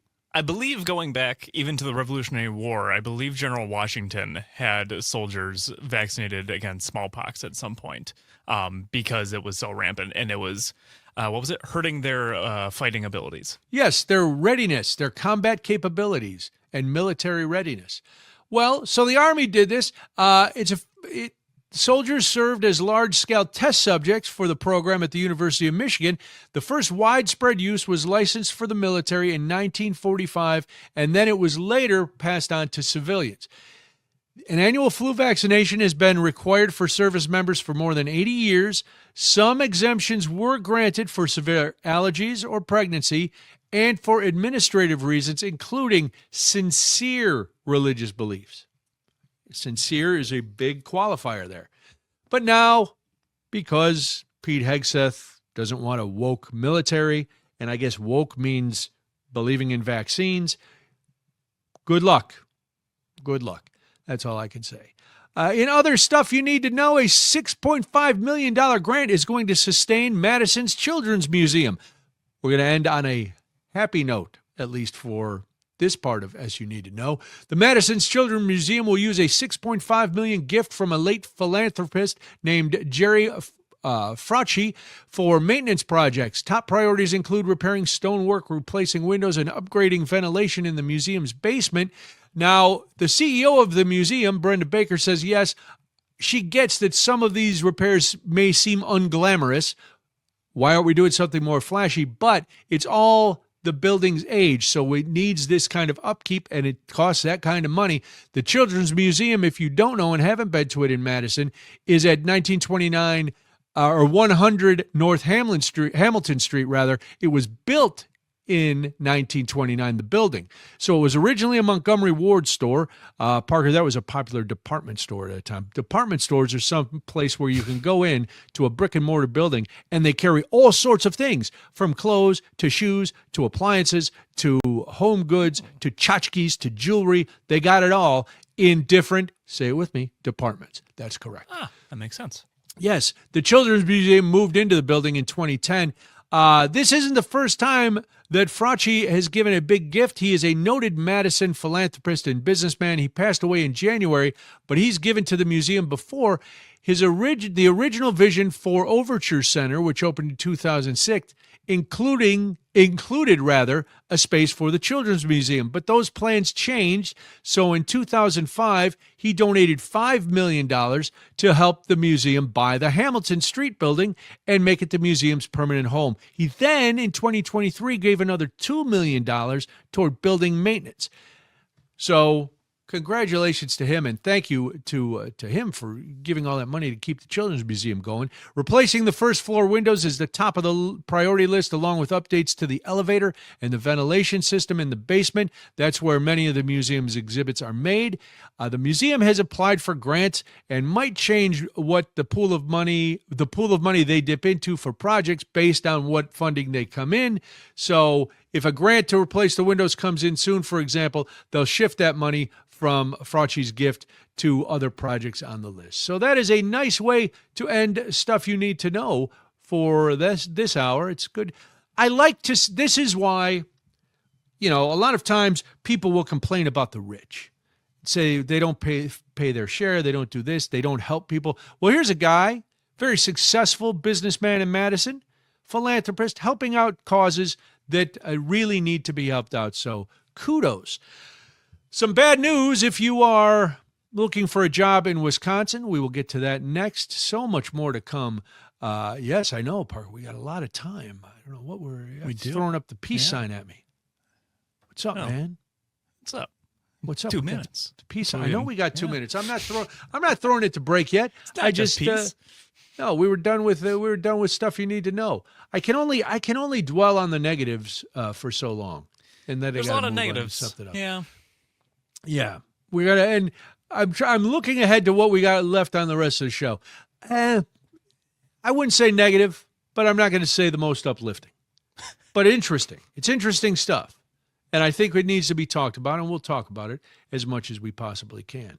What should we? Oh, I want to plug this too. I want to remind people, because I did it earlier, but I want to remind them again, because I know when we first started our social media pages, Jamie was fixated on them so we could get to a certain number of followers so that we could start showing the stream. We could run the stream. Yeah. And now we want to just keep growing, because it's important in this day and age. It didn't happen if it's not on the gram, Parker. You know that. Oh, so yeah. we got to have our Instagram page, Daybreak with Brian and Jamie. We need to up that a little bit. We need to get you on there. You need to go there, please. You don't need to, but I'm asking you a favor. Go there and subscribe to it, like it, and interact. You can leave some comments there too. How about Facebook? A lot of our listeners love Facebook. They like to go there. They watch our stream on Facebook. They want to comment on Facebook.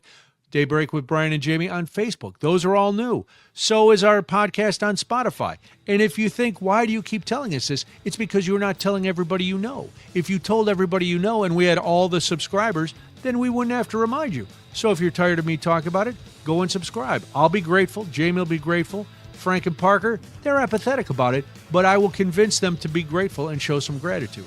All right. Do all of that and then download the free Civic Media app. It's crazy.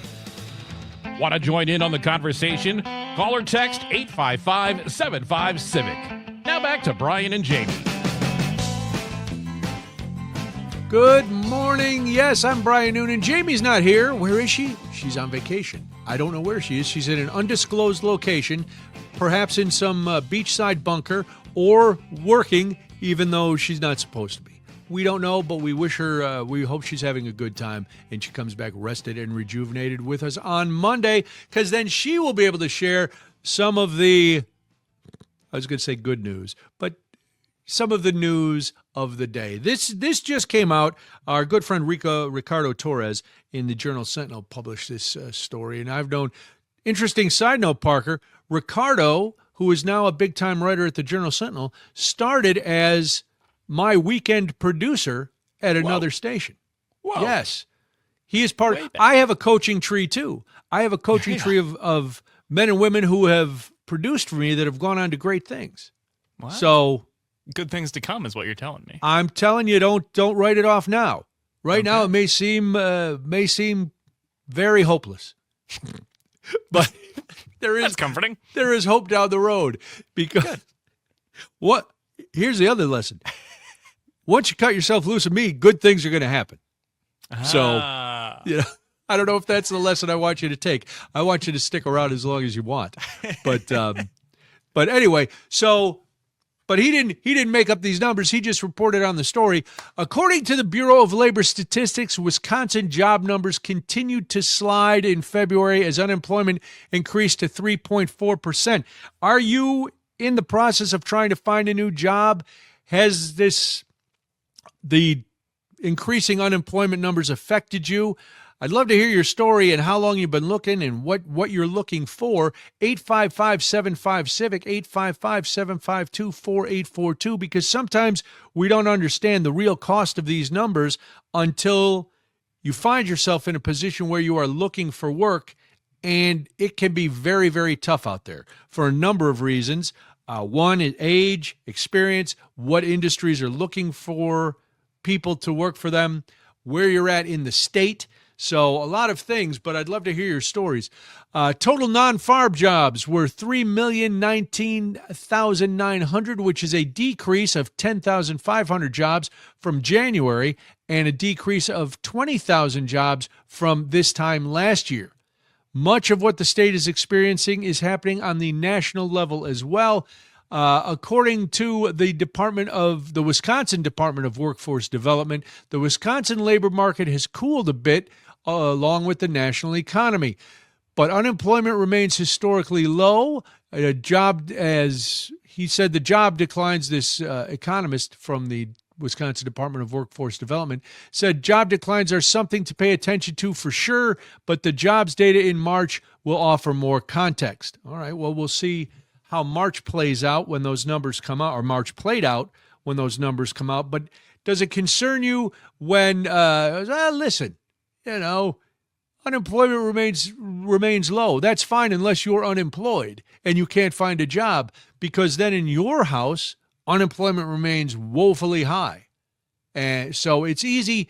Economists, statisticians, those kind of folks are always able to use numbers to not lie, but to make things, they can finesse numbers to make them look however they want. So you always have to be a little careful when you're citing those. But again, if you're unemployed, it's high. Unemployment is high. So some other seasonally adjusted observations in the economy here in Wisconsin. Construction continues to add jobs. So that's good if you're a construction worker. Around Wisconsin, there are cranes and construction crews working on projects all over. The industry continues to expand as 800 workers were added in February from January. And during the last 12 months, roughly 10,200 more jobs in construction were added. That brings the total construction workers in Wisconsin to roughly 154,000. So if you're in construction, a good time to be looking for a job. If you're in retail, not a good time, because overall trade is down roughly 9,300 for the last 12 months, and a bulk of that is on the retail trade side, which has seen a decrease of 6,600 workers. Wholesale trade is down 2,700 workers during that period. The biggest hit is in government jobs, which seems a little surprising. So during the last 12 months, government jobs have gone down by roughly 10,000, and in the last month, it's decreased by 5,100. Nationally, much of the attention has been on the federal government. That level of job lost about 2,100 jobs, 0 federal jobs lost between January and February. Yeah, because they fired everybody already. The bulk of the government job decrease has been on the local levels. So right here, 6,500 jobs gone during the last 12 months, including 1,800 in February. State government lost about 3,300 jobs in February, but it's only a 1,400 job decrease during the last year. So it is tough. Parker, you're too young to ever really have been unemployed, aren't you? Yeah, this is true. So I have had to do the whole job search thing, though, obviously. Job searches are tough.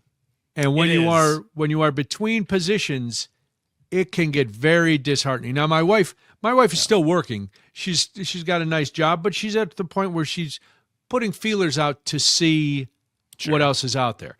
And after my last radio job, and I was looking for a quote unquote regular job. Man, it is depressing when you. Oh, you don't mean the regular world. You mean looking for a job. I mean looking for a job. Looking for a job is depressing, especially if you get to a certain age. Because at a certain age, no matter how much qualifications you have, they look at you and they go, and they can't actually say that because that's age discrimination. They go, listen, Gramps, you should be out to pasture. What are you still doing working? I go, well, I don't know, because I have a lot of skills, and I've got, but then, what skills do I have? Harping on about things? How many companies are looking for that? What do? Well, I tell stories and I complain about stuff. Okay, thank you for your... Who am I kidding? No human actually reads your resume or cover letter. But that's a whole other issue. Yes, when we come back, should the DOJ be used as a weapon of the president? We'll get into that and more. It is the Civic Media Network. Fairly solid and better than expected. It's Daybreak with Brian and Jamie.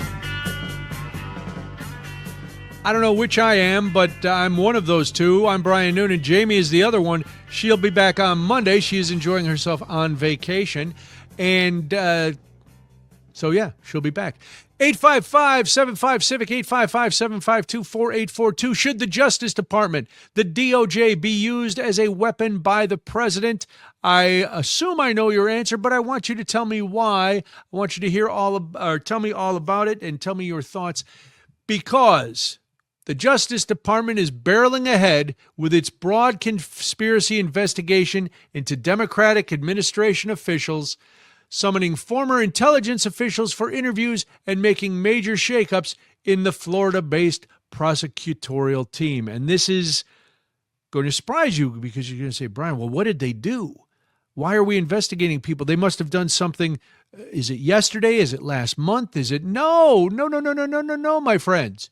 This is going all the way back 10 years to the 2016 presidential campaign.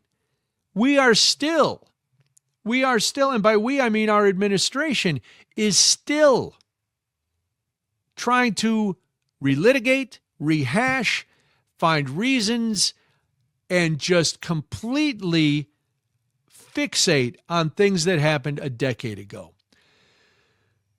The wide-ranging investigation is based on an unusual and untested legal theory. That theory is that previous administrations conspired for years to violate President Trump's rights through a series of investigations, beginning with the Obama administration's examination of ties between Russia and Trump's 2016 presidential campaign. Boy, oh boy.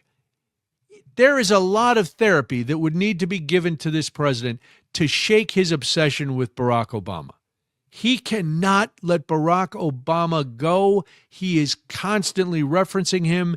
He is fixated with all the perceived slights that he has endured because of Barack Obama and Joe Biden. He just cannot.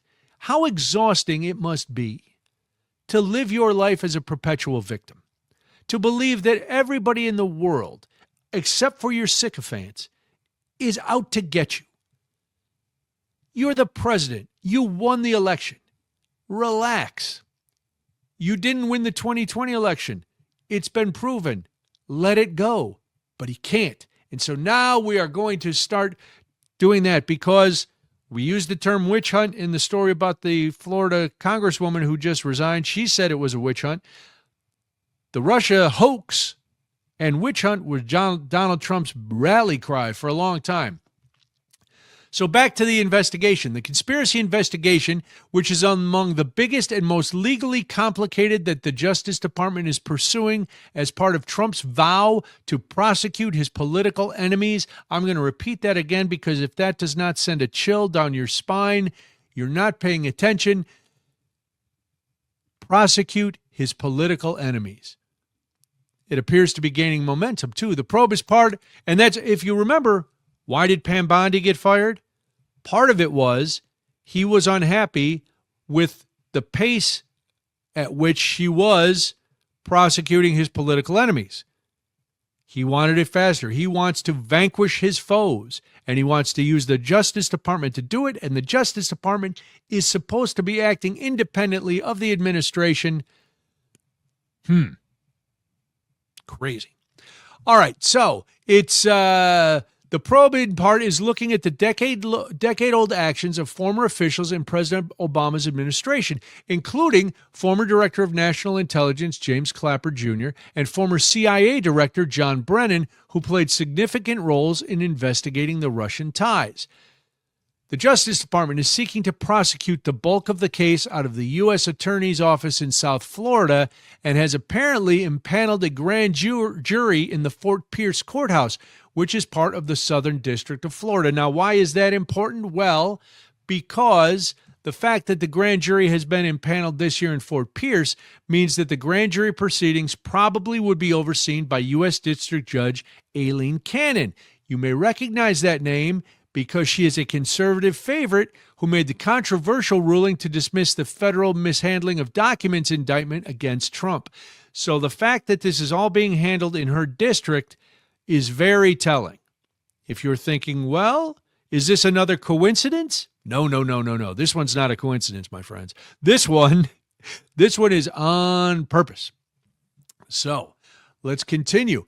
While the Justice Department hasn't stated the full scope of the investigation, in recent months, subpoenas have gone to Brennan and Clapper, as well as lower-level intelligence officials from that era. The Washington Post reported all of this, and they also said subpoenas have gone to prominent former FBI officials, including the Bureau's former Deputy Director Andrew McCabe, former Bureau Attorney Lisa Page, and Peter Strzok, a former counterintelligence agent who helped lead the probe into the Russian interference in the 2016 election.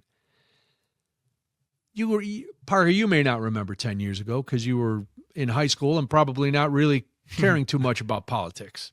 I was in middle school during the You were in middle school. election. Yeah. All right. Wow. You are Frank, please get my hip medication. I'm feeling very aged at this moment.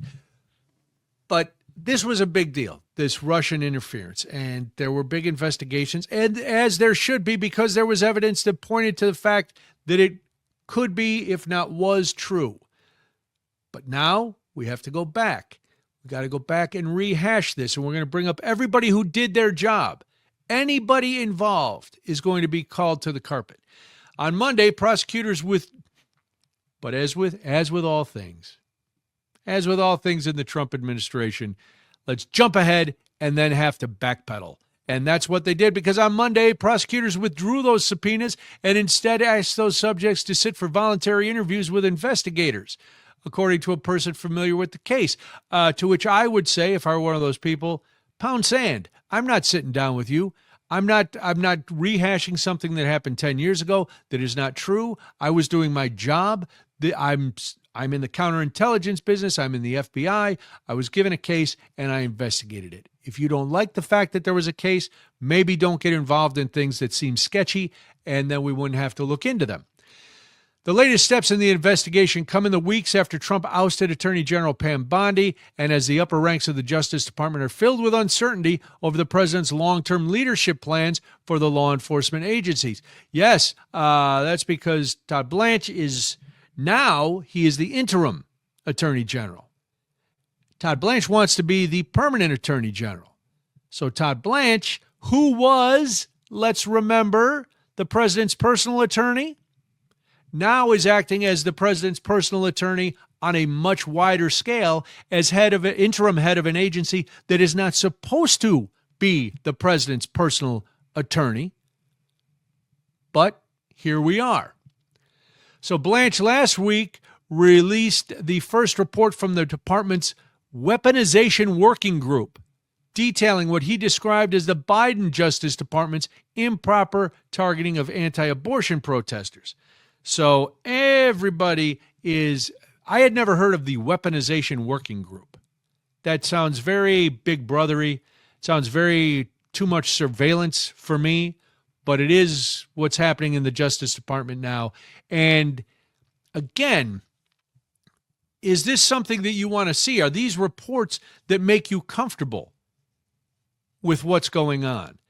And this can also set a very dangerous precedent, because we can only hope, most of us, that in 3 years there will be a different president.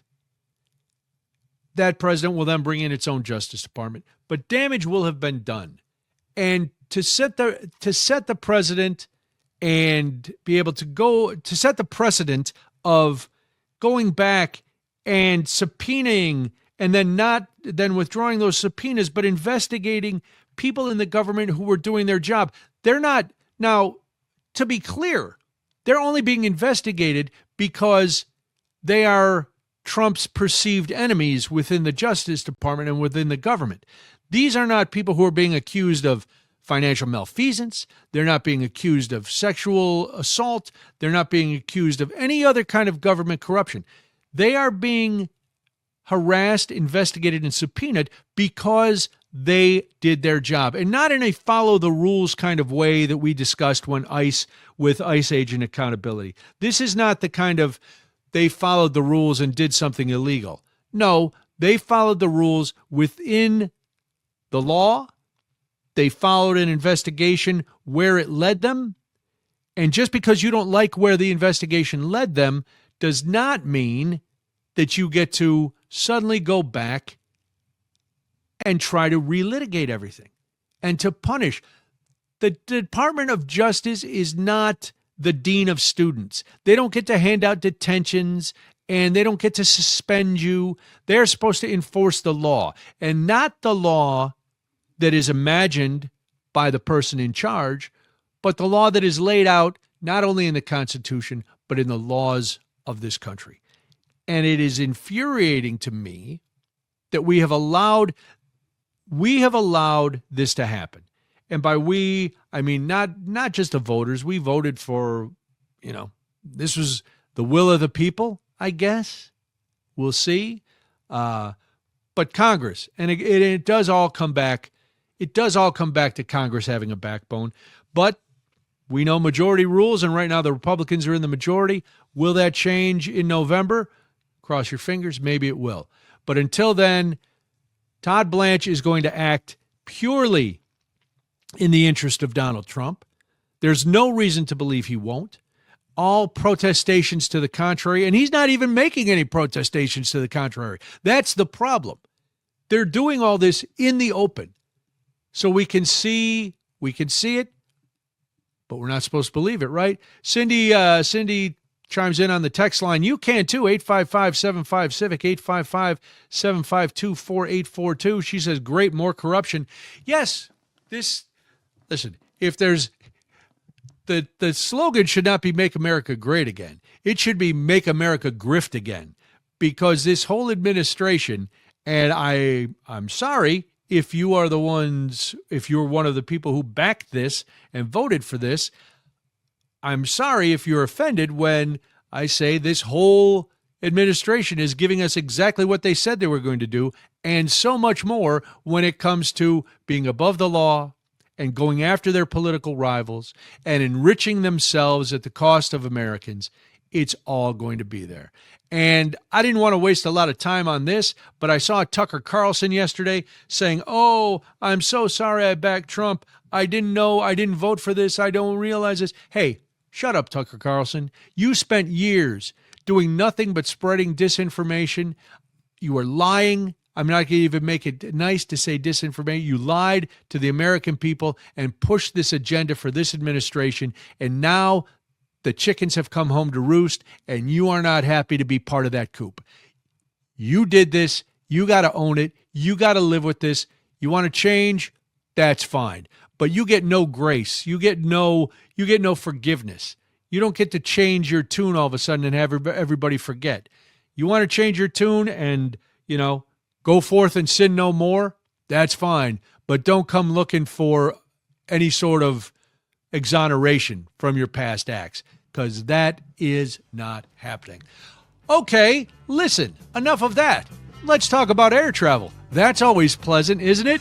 Well, it's coming back again. The ability to stack passengers like cordwood in an airplane.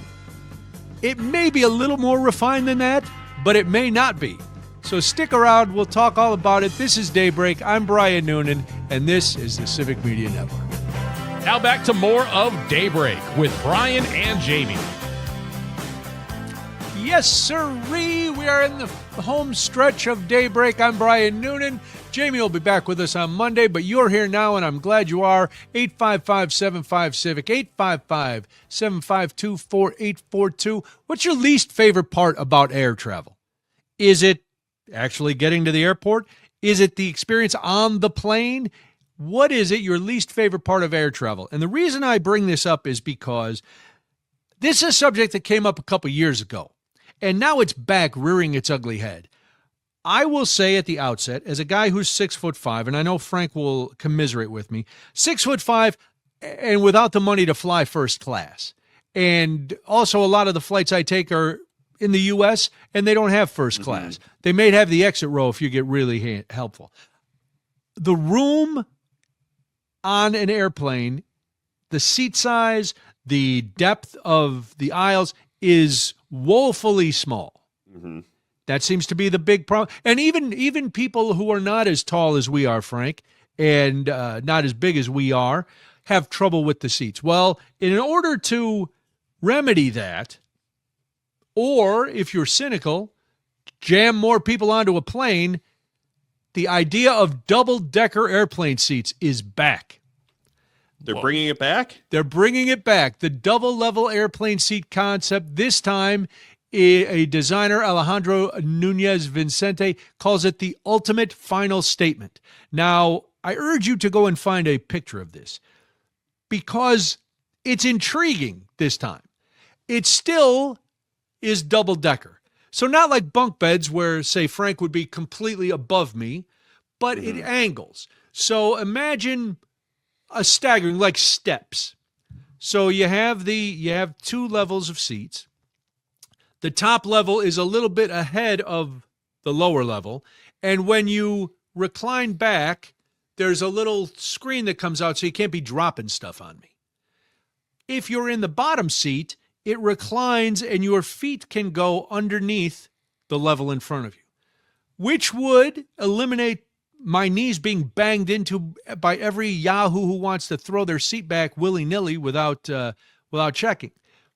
All right. So it premiered first as a college project in 2020. Then there was a prototype of this in 2022. And over the past several years, this dual-level design called chaise longue, or it's not spelled like lounge. Okay. It's something else. Maybe that's French. It's inspired frequent social media frenzy, right, and memes. But for Nunez Vicente, the double-level airplane seat isn't some joke on the internet that started 5 years ago. It is his career. This guy, his passion project remains getting this thing developed. Have you guys seen the pictures of this? I'm looking at it Are right you now. looking at it right now? I've seen the pictures. I'm Parker, from first glance, Yeah. what are your qualms? What are your issues with this? My qualms and my issues. It doesn't look like a lot of space for the legs height-wise. I don't. No, you're sliding them into an envelope. Yeah. You're basically putting them in. If you're my biggest thing is the claustrophobia aspect. I don't like being in a sleeping bag, and my feet if I were sitting on either level, but the lower level especially, my feet would be in what would account for a hard sleeping bag. And your feet are in a box basically. Yeah. So you're right. They have to stay flat. There's not a lot of room width-wise. I can't. How will I man spread? I can't. You can't man spread on a plane to begin with. No. Well, I know, but a little. I like to spread my legs a little bit, not obscenely, but I don't want to have to sit on a 4-hour flight with my legs pressed together like I'm being jammed into a pneumatic tube. I would You know what I prefer that over like my legs like scrunched up though. If they're elongated, Yeah. But I what if feel like they're that's now? more Here's the comfortable. thing. But we're well over 6 feet, you and I. yeah. We don't know how deep that goes. So if it doesn't go deep and you can't even and then now you can't bend your knees because it's not high enough, we're in worse shape than we were before. Because Well, now we're can you- pretzels the whole way. Can you control how far you slide it though? I don't think it doesn't go all the way to No. bed length. It just reclines a little bit. I would imagine the back doesn't recline a whole lot more than a conventional airplane seat now. From what I've seen, it just looks like that much. Look, the name of the game is have as many people in seats as possible Yes. to Well, make the yes. most amount of money. Capitalism. course. It's not going to be comfortable. Let's be honest. Well, Even if this Brian, even if this prototype is designed to be comforting for everybody, they're going to take that and go, this is great. Could we add a couple more? Can we add a couple more Could rows? we add a couple more? If we just cut back this and just take out a little bit more leg room, we can fit a couple more seats, which is more money. I agree with you 100%. It would be nice if airlines actually took passenger comfort into account when they were laying this out, but no. We've been talking about this for years. The seat size in airplanes is nothing new. It's not a new phenomenon to discuss. Jam more rows in, make the seats a little more narrow, you get a few more people, then those people are miserable, then they have meltdowns and they become viral videos, and it's all interconnected. You stop feeding folks, then you jam them on there, then you can't even get peanuts because somebody might have an allergy, and the whole flying experience is a nightmare. Brian, to answer your question, by the way, Yes. the worst part of flying is landing and taxiing for close to an hour. Where did you land? O'Hare else you might as well- Airport And they taxied you for an hour at 1 a.m. because they didn't have a gate open? Was that Correct. the excuse? They And what, never just have gates open. Was it like the mall? They just kept driving around to see if Yes. somebody backed out? Yes, it's happened to me You're at leaving? least 5 times at O'Hare. Another plane It has happens its all the time. reverse lights on and you just sit there for 10 minutes. You leave it or what? You leave it or what? That's basically it. All right, well, listen. On that note, we're done. Another day, 3 down. Tomorrow's Thursday. We'll be back to do another show. I want you to be back with us. Thank you for being here. Thank you for being part of the program. Thanks, guys, for your contributions today. We appreciate that. This is Daybreak. I'm Brian Noonan, and this is the Civic Media Network. Hi.